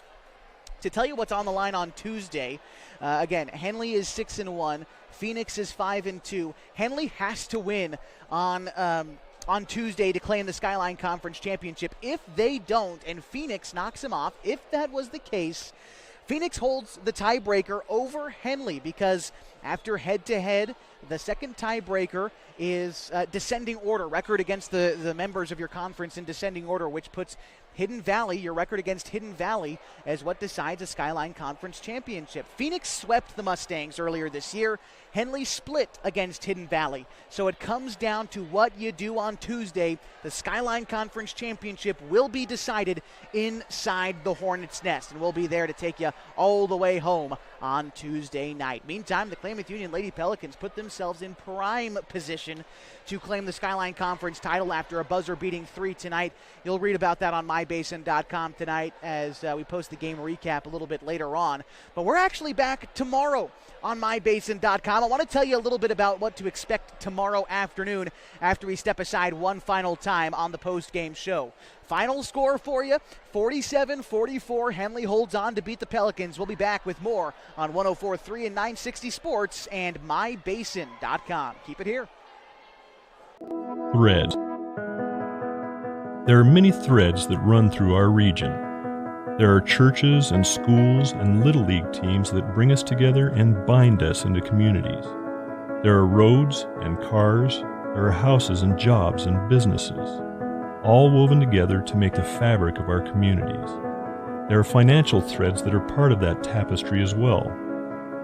For over 80 years, it's been our pleasure to be headquartered here, providing financial services to generations of our friends and neighbors. From that first savings account to retirement planning. Back with you on 104.3 and 960 Sports and mybasin.com for tonight's continuing coverage of Henley Hornets basketball. We're going to take a break from Henley basketball tomorrow, but we'll still be at Henley High School. As you see on your screen right now, what it's going to look like tomorrow evening at the Mountain Valley League Tournament. Tomorrow we tip things off at 2 o'clock with Bonanza taking on Trinity Lutheran in the girls' third place game. The winner there makes it into the postseason, the 1A postseason. Then Cross Point Christian battles Bonanza in the boys' third place game. Again, same deal, winner there makes it into the playoffs. And then after that, starting at 6 o'clock, we get to see the girls' championship game out of the Mountain Valley League when Chiloquin battles North Lake Paisley Co-op. Both of those teams already in the playoffs, but obviously a conference championship, something to be proud of before Lost River takes on Trinity Lutheran in the nightcap tomorrow. Again, you can watch all 4 Mountain Valley League games for free tomorrow on mybasin.com. Hope to hear from you, see you out there, whatever it might be, but we'll be there certainly starting at 2 o'clock on mybasin.com. Final score tonight from Klamath Union, 47-44. Henley with a victory over the Pelicans. This about does it for us tonight from Pell Court. Want to thank everybody who's made tonight's broadcast possible. We'll start with both head coaches.